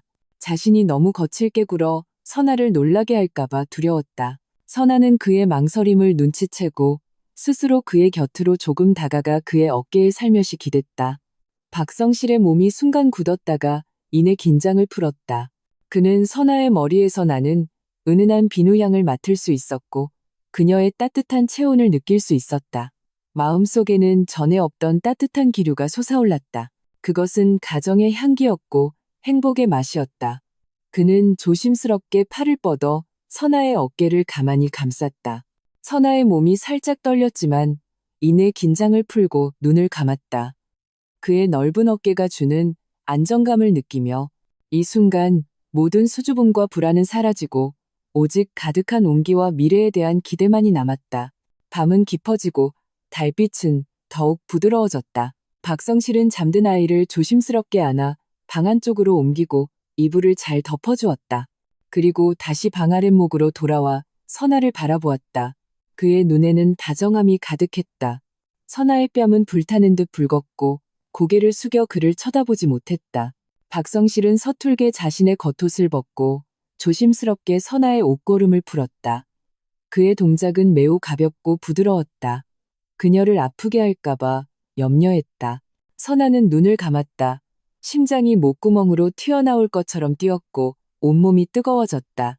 그녀는 박성실의 거친 손이 자신의 피부에 닿는 것을 느낄 수 있었다. 그 손길은 조심스럽고 진실했으며 조금의 가벼움도 없었다. 두 사람의 살이 처음으로 맞닿는 순간 선아는 나지막한 신음을 흘리며 몸을 살짝 움츠렸다. 긴장과 불안이 섞여 있었다. 박성실은 그녀의 떨림을 느끼고 동작을 더욱 부드럽게 하며 그녀의 귓가에 속삭였다. 무서워 마시오. 내가 조심하겠소. 그의 목소리는 낮고 부드러웠다. 따뜻한 기류처럼 선아의 긴장된 마음을 어루만져 주었다. 선아는 천천히 긴장을 풀고 눈을 감았다. 이 남자의 부드러움과 진실함을 느끼며 그녀는 이 순간부터 자신이 진정으로 그의 아내가 되었고 그들의 삶이 단단히 묶였다는 것을 알았다. 얼마간의 시간이 흐른 후 두 사람은 서로를 안고 누워 있었다. 숨결은 점차 안정되었다. 박성실은 고개를 숙여 품에 안긴 선아를 보았다. 그녀의 뺨은 여전히 홍조를 띠었고 눈에는 수줍음과 만족감이 섞여 있었다. 마치 막 피어난 꽃 같았다. 그는 참지 못하고 고개를 숙여 그녀의 이마에 가볍게 입을 맞췄다. 그녀를 놀라게 할까봐 조심스러운 동작이었다. 선아는 그의 입맞춤을 느끼고 입가에 행복한 미소를 그리며 그의 허리를 꼭 껴안았다. 바로 그때 박성실은 무심코 자신의 아래에 깔린 이불을 보았다. 달빛 아래 옅은 붉은 자국이 눈에 들어왔다. 마치 작은 복숭아꽃이 하얀 면포 위에 피어난 것 같았다. 그는 처음에는 자신이 잘못 본 줄 알고 눈을 비비고 다시 자세히 보았다. 붉은 자국은 선명했. 그의 심장이 무언가에 세게 부딪힌 것처럼 쿵하고 뛰었다. 거대한 기쁨이 순식간에 온몸을 휩쓸었다. 그는 벌떡 몸을 일으켜 앉아 눈을 크게 뜨고 그 붉은 자국을 뚫어져라 쳐다보았다. 얼굴에는 놀라움이 스치더니 이내 크고 격앙된 웃음이 터져 나왔다. 하하하, 내가 보물을 얻었구나. 나 박성실이 보물을 얻었어. 그의 웃음소리가 너무 커서 곁에 있던 선아가 잠에서 깼다. 선아는 눈을 비비며 몽롱하게 물었다. 박서방님, 왜 그러세요? 뭐가 그렇게 기쁘세요? 박성실은 이불에 붉은 자국을 가리키며 흥분으로 목소리가 떨리고 눈가까지 붉어졌다. 선아씨, 이것 좀 보시오. 이것, 당신이. 그는 너무 흥분해서 말을 제대로 잇지 못했다. 선아는 그의 손가락이 가리키는 곳을 보았다. 그 붉은 자국을 보자 그녀의 뺨은 순식간에 새빨개졌고 눈물이 왈칵 쏟아졌다. 그녀는 박성실이 모든 것을 알아차렸다는 것을, 자신의 순결을 알게 되었다는 것을 알았다. 그녀는 입술을 깨물며 흐느꼈다. 박서방님, 제가 일부러 숨기려던 게 아니에요. 제 전남편은, 그 사람은 몸이 좋지 않았어요. 어릴 때부터 병이 있어서 부부관계를 할 수가 없었어요. 제가 그 사람과 3년을 살았지만 저는 계속 처녀였어요. 박성실은 멍해졌다. 얼굴의 웃음기는 점차 사라지고 그 자리를 놀라움과 안타까움이 채웠다. 그는 눈물을 흘리는 선아를 보고 황급히 손을 뻗어 그녀의 눈물을 닦아주었다. 선아씨, 당신 왜 진작 말하지 않았소? 얼마나 서러웠소. 정말 서러웠겠소. 말할 수가 없었어요. 선아는 흐느끼며 말했다. 저는 재혼에 아이까지 딸린 여자잖아요. 마을 사람들은 원래부터 저를 손가락질했어요. 만약 제가 아직 처녀라고 말했다면 누가 믿었겠어요? 다들 제가 거짓말한다고 부끄러운 줄도 모른다고 했을 거예요. 말했다가 당신마저 저를 싫어하고 결혼하지 않겠다고 할까봐 두려웠어요. 바보 같은 사람. 내가 어찌 당신을 싫어하겠소? 박성실은 그녀를 꼭 껴안았다. 그의 목소리도 떨렸다. 기뻐서 어쩔 줄을 모르겠는데 내가 몰랐소. 나 박성실이 이 평생에 당신 같은 좋은 여자를 만날 줄은. 당신은 이렇게 좋은 사람인데 내가 오히려 당신에게 부족한 것 같소. 그는 선아를 으스러져라 껴안았다. 마치 자신의 뼛속에 그녀를 녹여 넣으려는 듯했다. 그의 마음은 흥분과 안타까움으로 가득 찼다. 이렇게 좋은 여자를 아내로 맞았다는 흥분과 선아가 그동안 겪었을 서러움에 대한 안타까움이었다. 그녀는 분명 순결한 몸이었지만 잘못된 사람과 결혼했다는 이유로 재혼과부라는 오명을 쓰고 사람들의 손가락질과 비난을 견뎌야 했다. 선아 씨, 미안하오. 박성실은 나직이 말했다. 내가 당신의 아픔을 몰랐소. 그동안 너무 많은 서러움을 겪게 했구려. 앞으로는 내가 꼭 보상하겠소. 당신을 보물처럼 아끼고 사랑하며 다시는 조금의 서러움도 겪게 하지 않겠소. 선아는 그의 품에 기대어 그의 다정한 말을 듣고 따뜻한 품을 느끼며 더욱 서럽게 울었다. 하지만 이번에는 행복의 눈물이었고 후련함의 눈물이었다. 수년 동안 그녀는 이 비밀을 마음속에 숨기고 혼자서 사람들의 오해와 비난을 견뎌야 했다. 오늘 마침내 그 비밀을 털어놓을 수 있었고 마침내 누군가 그녀를 믿어주고 안타까워해 주었다. 박서방님, 고마워요. 선아는 흐느꼈다. 저를 싫어하지 않아줘서 고마워요. 저와 결혼해줘서 고마워요. 앞으로 당신과 함께 잘 살고 당신의 아이를 낳아주고 우리 집을 잘 꾸려나갈게요. 박성실은 고개를 숙여 눈물 흘리는 선아를 보았다. 마음속은 감사함과 소중함으로 가득 찼다. 그는 쉰 평생의 외로운 기다림이 모두 가치가 있었다고 느꼈다. 하늘이 결국 자신을 버리지 않고 만년의 선아 같은 좋은 여자를 만나게 해주었다. 그는 선아의 등을 가볍게 토닥이며 아이를 달래듯 그녀를 위로했다. 울지 마시오, 선아씨. 이제는 내가 있잖소. 내가 평생 당신에게 잘하겠소. 우리 잘 살아서 험담하던 사람들 보란 듯이 누구보다 행복하게 살아봅시다. 선아는 고개를 끄덕이며 점차 눈물을 그쳤다. 그녀는 고개를 들어 박성실의 진심 어린 눈을 보며 입가에 행복한 미소를 그렸다. 달빛 아래 그녀의 미소는 부드럽고 밝았다. 마치 달빛처럼 박성실의 마음을 환하게 비추었다. 두 사람은 다시 서로를 안고 누웠다. 단단히 서로에게 기댔다. 박성실은 선아의 따뜻한 체온과 그녀에게서 나는 은은한 향기를 느낄 수 있었다. 마음속은 전례 없는 만족감과 행복으로 가득 찼다. 그는 이 순간부터 자신의 인생이 완전히 바뀔 것이라는 것을 알았다. 그는 더 이상 외로운 노총각이 아니었다. 사랑하는 아내가 있었고 귀여운 아이가 있었으며 완전하고 따뜻한 가정이 있었다. 창밖의 달빛은 여전히 부드러웠고 느티나무 잎은 살랑이며 마치 고난을 겪은 이 부부에게 축복을 보내는 것 같았다.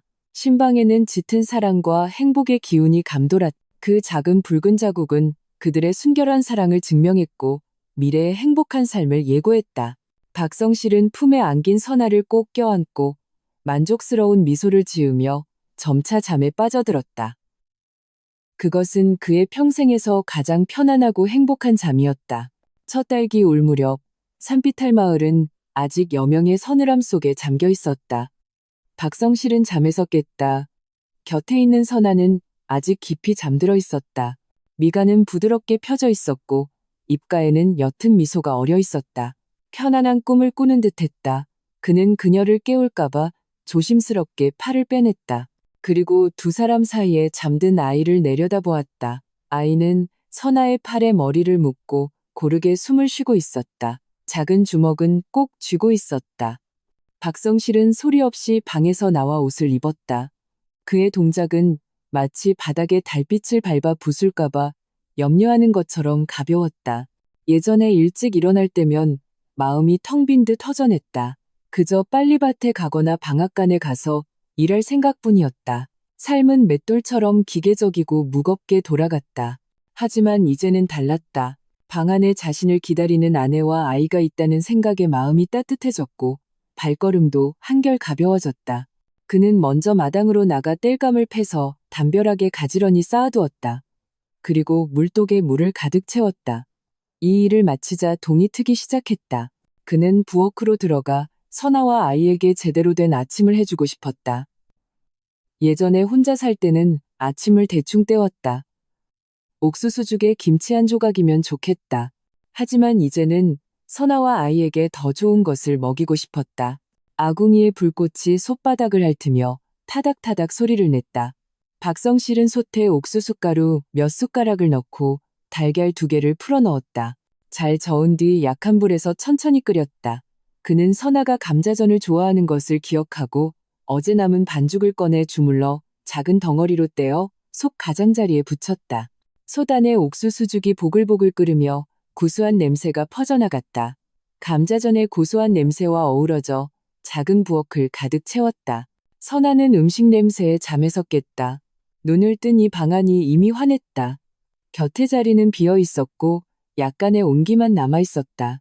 그녀는 고개를 돌려 아이가 아직 자고 있는 것을 확인하고 조용히 일어나 이불을 개었다. 부엌 문가에 서자 아침 햇살 속에서 박성실이 등을 보인 채 아궁이에 땔감을 넣고 있었다. 푸른 저고리 등에는 재가 조금 묻어 있었다. 그 뒷모습은 넓고 든든했다. 선아는 그의 모습을 보며 마음이 따뜻해져 조용히 다가가 등 뒤에서 가볍게 재를 털어주었다. 박성실은 깜짝 놀라 돌아섰다. 선아인 것을 보고 어수룩하게 웃었다. 깼소? 조금만 기다려요. 밥이 거의 다 됐소. 오늘 당신과 아이를 위해 계란푼 옥수수죽을 끓이고 감자전도 부쳤소. 왜 이렇게 일찍 일어나셨어요? 선아는 그의 팔을 만졌다. 새벽의 서늘함이 느껴졌다. 좀 더 주무시지. 이런 일은 제가 해도 되는데 안 피곤하오. 박성실은 고개를 저으며 그녀를 아궁이 쪽으로 끌어당겼다. 불기운을 쬐게 해주려는 것이었다. 당신이 아이 돌보느라 힘드니 더 자는 게 당연하지. 앞으로 아침밥은 내가 할 테니 당신은 푹 쉬시오. 선아는 더 이상 거절하지 않았다. 그저 그의 바쁜 뒷모습을 보며 눈가가 살짝 뜨거워졌다. 그녀는 행주를 들어 아궁이 주변을 깨끗하게 닦고 아이가 깨면 갈아입힐 깨끗한 옷을 찾았다. 아침밥이 다 될 무렵 아이도 잠에서 깼다. 졸린 눈을 비비며 엄마하고 불렀다. 박성실은 황급히 다가가 아이를 안아들고 뺨에 입을 맞췄다. 우리 아들 깼구나. 어서 아빠가 만든 계란죽 맛 좀 보렴. 아이는 박성실을 보며 입을 오물거리더니 갑자기 아빠 하고 불렀다. 그 한마디에 박성실은 온몸이 굳었다. 손에 든 그릇을 하마터면 떨어뜨릴 뻔했다. 그는 한참 멍하니 있다가 겨우 정신을 차리고 격앙된 목소리로 말했다. 아, 아들아, 방금 뭐라고 불렀니? 다시 한번 불러다오. No. 아이는 동그란 눈을 깜박이며 또랑또랑한 목소리로 다시 한번 아빠 하고 불렀다.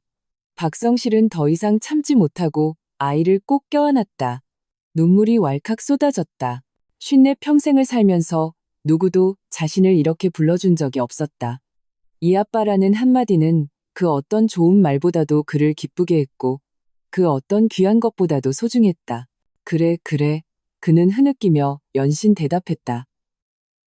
우리 아들, 아빠 여기 있다.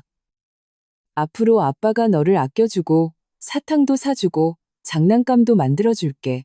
선아는 옆에 서서 부자가 서로 껴안은 모습을 보며 얼굴에 행복한 미소를 지었다. 그녀는 아이가 부른 아빠가 진심으로 박성실을 받아들였다는 것을 알았다. 이 가정은 이제 진정으로 완전해졌다. 아침 식사는 떠들썩하고 따뜻했다. 아이는 박성실의 무릎에 앉아 한 숟가락씩 계란죽을 받아 먹었고 가끔 박성실에게도 한 숟가락 떠먹여주며 아빠, 드세요 라고 말했다. 박성실은 기쁨에 겨워 밥을 먹었다. 평생 먹어본 아침 중 가장 맛있는 아침이었다. 아침을 먹고 박성실은 밭에 일하러 가야 했다. 떠나기 전 그는 선아를 위해 따뜻한 물 한 주전자를 남겨두고 당부했다. 집에서 너무 무리하지 마시오. 밭일은 내가 할 테니 당신은 아이랑 집 잘 보고 있으시오. 무슨 일 있으면 밭으로 와서 나를 부르고. 선아는 고개를 끄덕이며 그에게 밀짚 모자를 건넸다. 당신도 밭에서 너무 무리하지 말고 물 자주 마셔요. 점심때 제가 밥 갖다 드릴게요. 박성실은 모자를 받아쓰고 아이의 머리를 쓰다듬어 준 뒤에야 괭이를 메고 밭으로 향했다. 그의 모습이 논둑길 너머로 사라지는 것을 보고 나서야 선아는 집으로 돌아와 살림을 시작했다. 그녀는 집 안팎을 깨끗하게 청소하고 박성실이 벗어둔 옷을 빨아 마당 빨랫줄에 널었다. 그리고 바늘과 실을 꺼내 박성실의 해진 소매를 기웠다. 그는 억척스럽게 일했기에 옷이 금방 닳았다. 정오가 되자 해가 높아져 몸이 나른해졌다. 선아는 밥과 채소볶음, 그리고 소금에 절인 계란이 담긴 대바구니를 들고 밭으로 향했다. 아이는 그녀 곁에서 깡충깡충 뛰며 아빠, 밥하고 노래를 불렀다. 밭의 옥수수는 무릎을 넘길 만큼 푸르게 자라 있었다. 박성실은 허리를 굽혀 잡초를 뽑고 있었다. 이마에는 땀이 송골송골 맺혔고 등의 옷은 땀에 젖어 몸에 착 달라붙어 있었다. 아이의 목소리를 듣고 허리를 편 그는 선아와 아이를 보고 얼굴에 환한 미소를 지으며 달려왔다.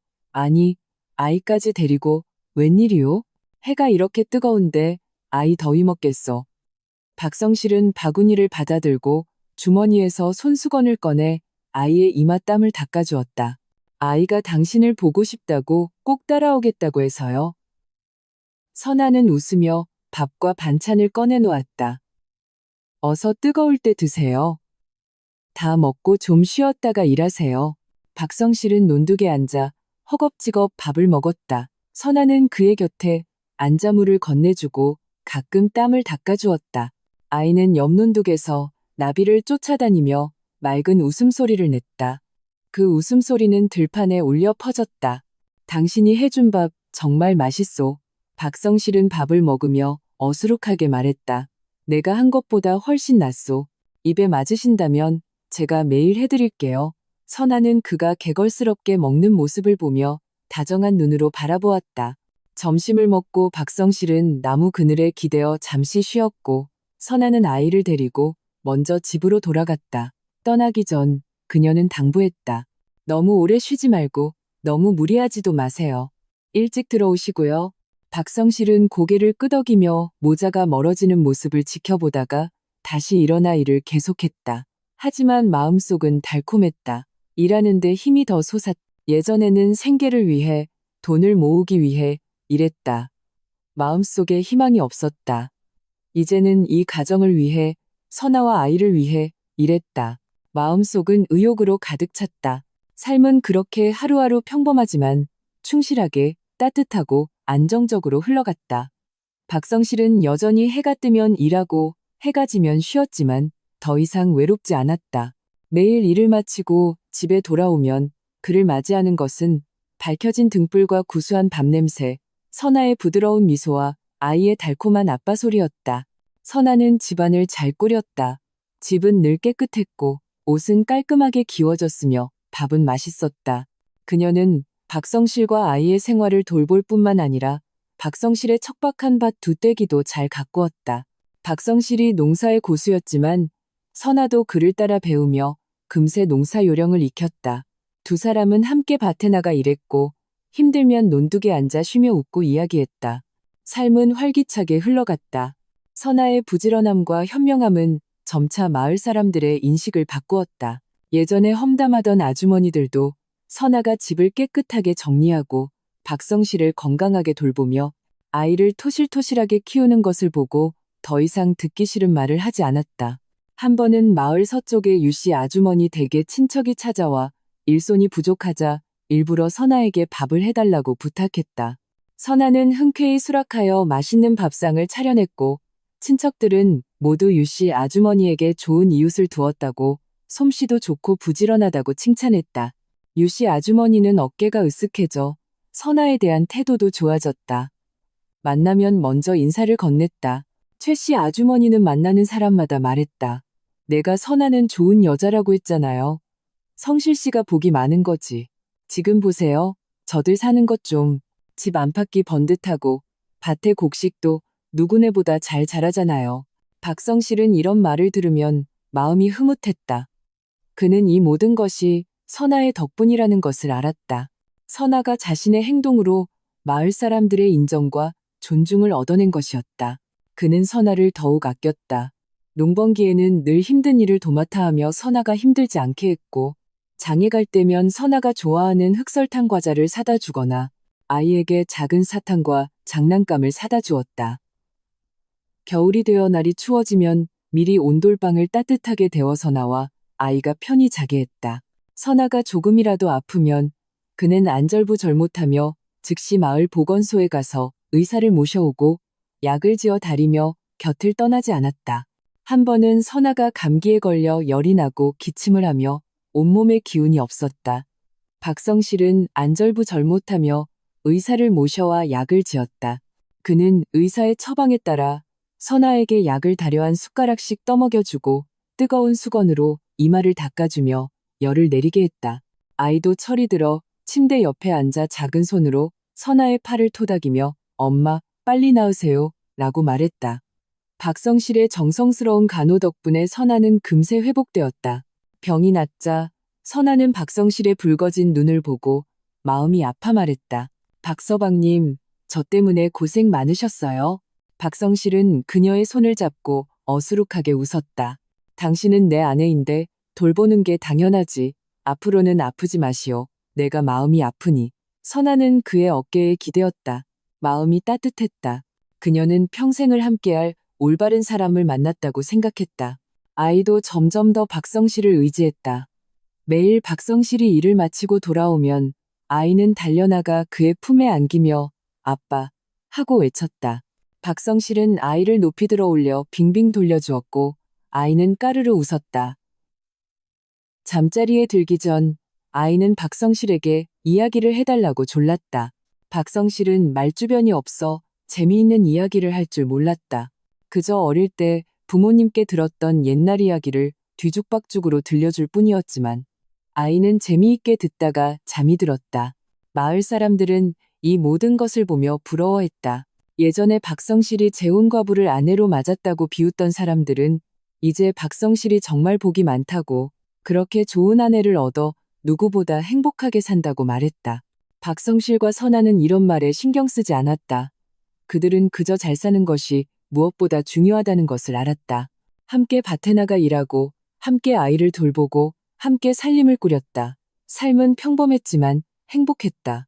마치 논둑의 들풀처럼 평범하지만 강인하고 생명력으로 가득했다. 해가 질 무렵이면 박성실과 선아는 아이를 데리고 마당 도리자에 앉았다. 박성실은 곰방대를 피우고 선아는 바느질을 했으며 아이는 옆에서 놀았다.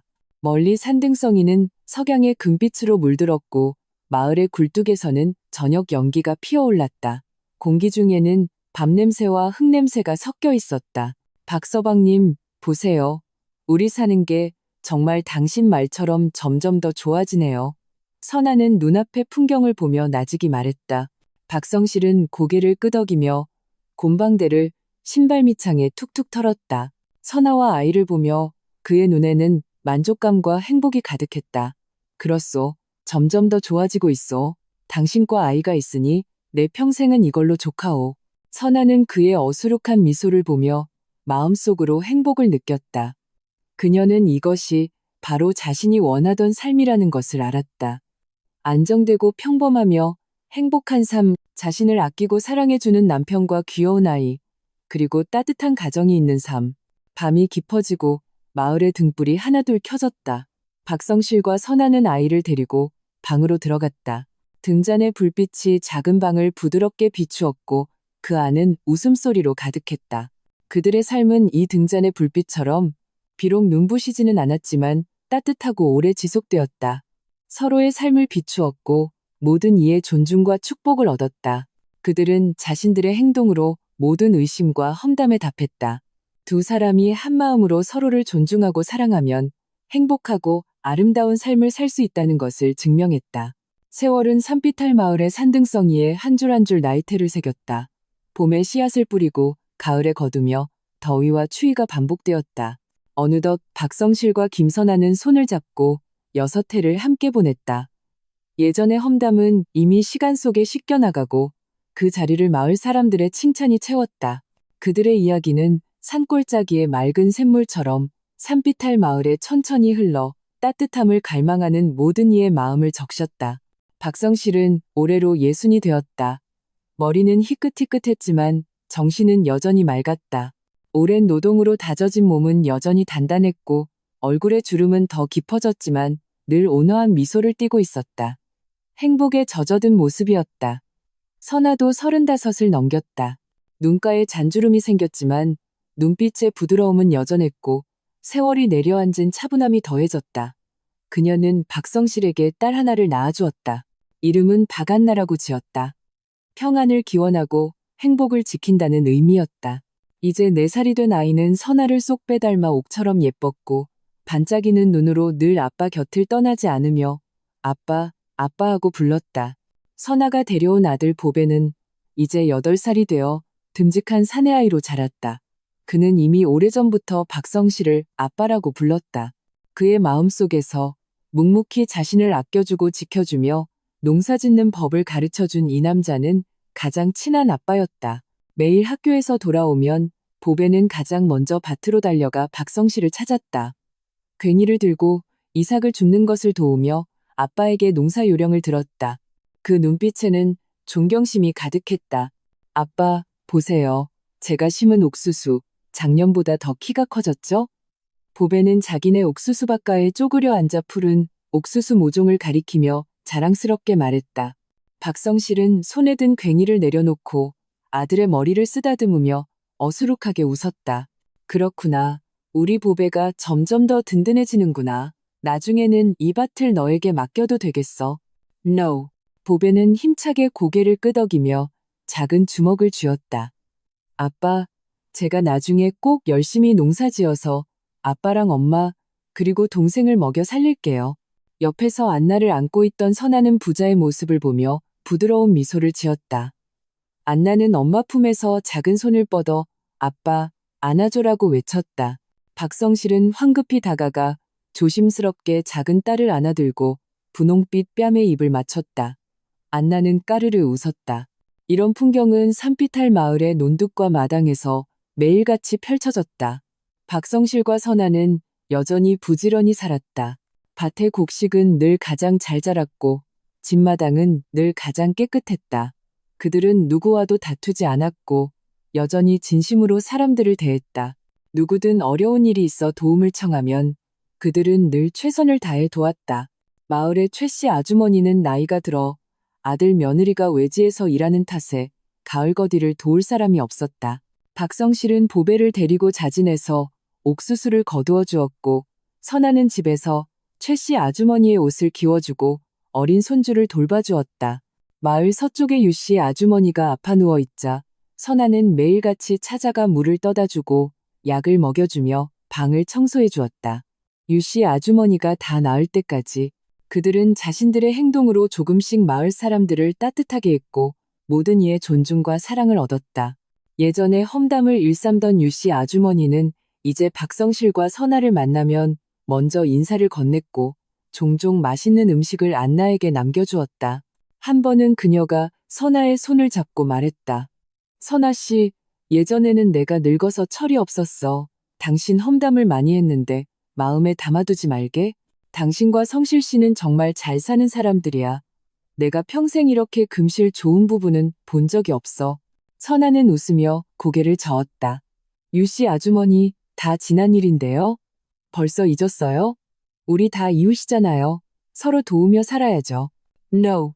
세월이 흐를수록 박성실은 선아를 더욱 소중히 여겼다.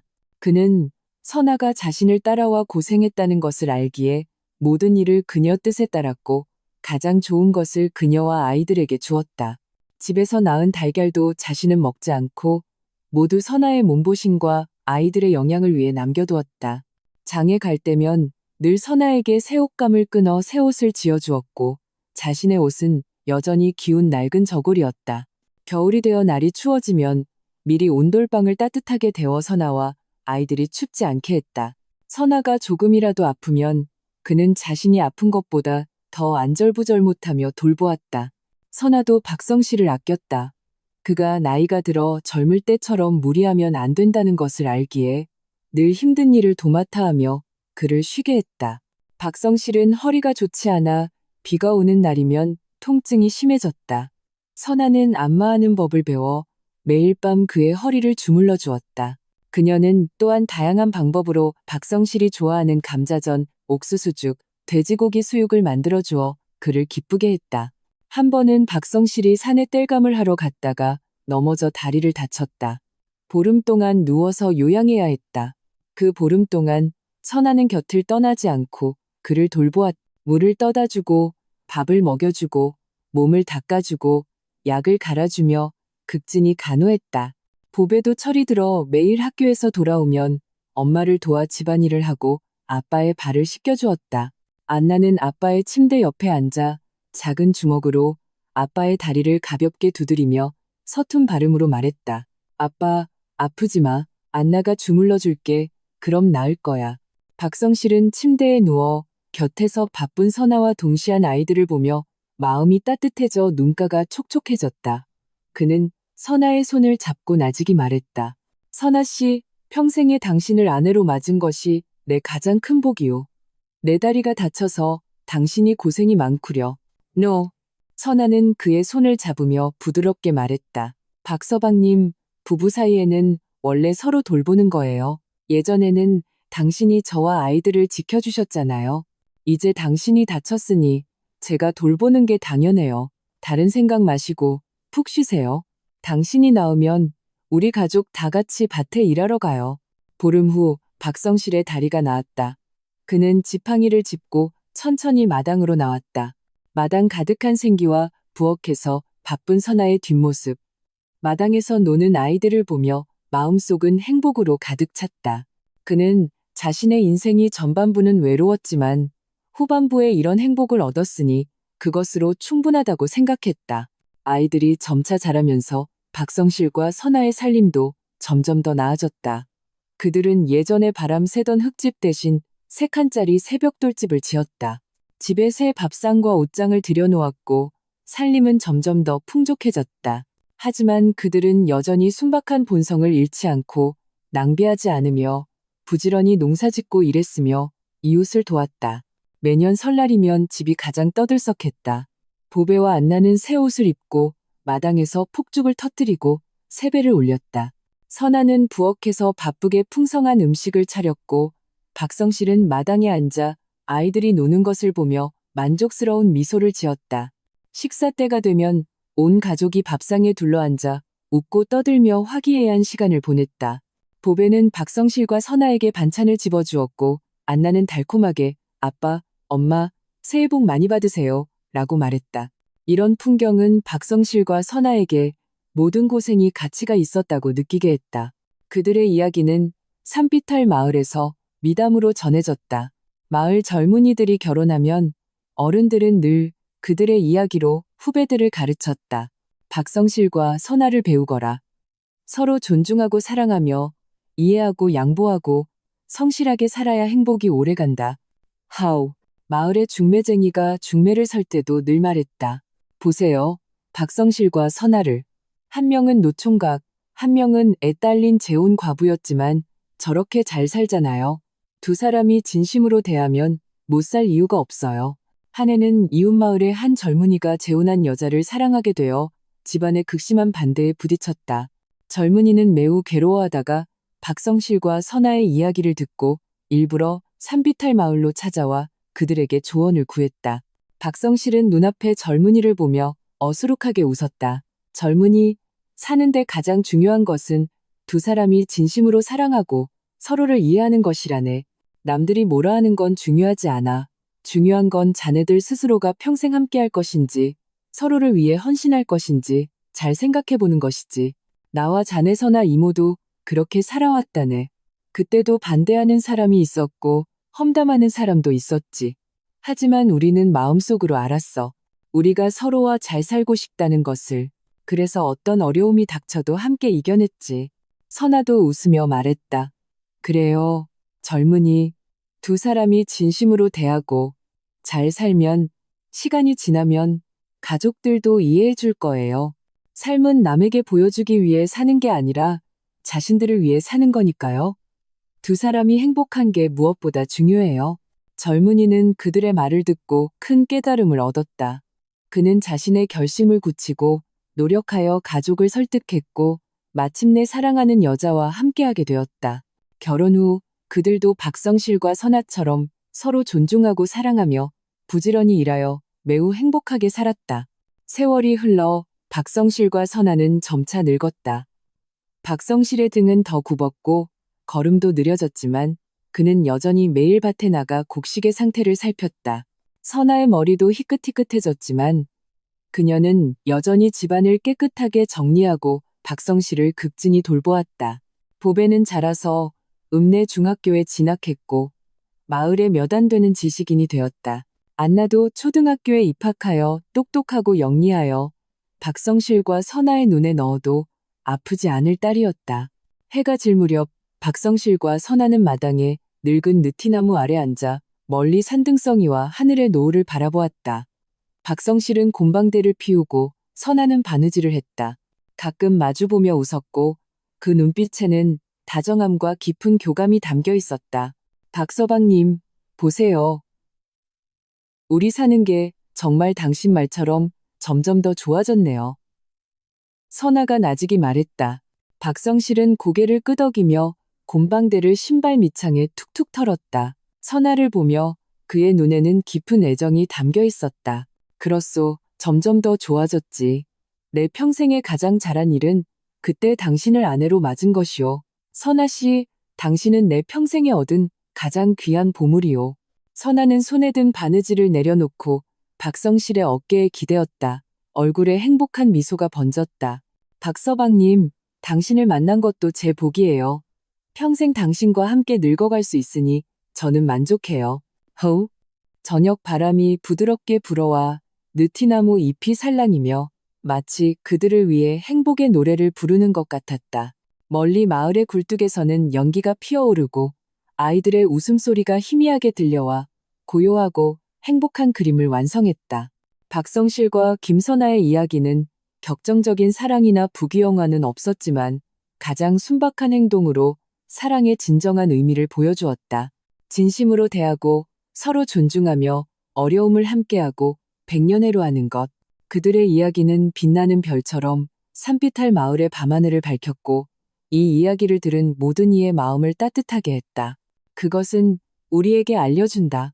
신분이 높든 낮든 처지가 어떻든 마음속에 사랑이 있고 헌신할 의지만 있다면 행복을 얻을 수 있고 평범한 삶을 활기차게 살아갈 수 있으며 오래도록 전해지는 아름다운 이야기가 될 수 있다는 것을. 산비탈 마을의 해는 여전히 천천히 뜨고 천천히 졌다. 박성실과 선아의 사랑도 이 산골의 소나무처럼 비바람을 겪으며 더욱 굳건해졌고 세월의 강물 속에서 조용히 흘러가며 따뜻하고 길게 이어졌다. 이상으로 오늘 영상의 모든 내용이었습니다. 관심 있는 주제가 있으시면 댓글로 남겨주세요. 여기까지 보셨다면 구독 한번 누르고 가세요.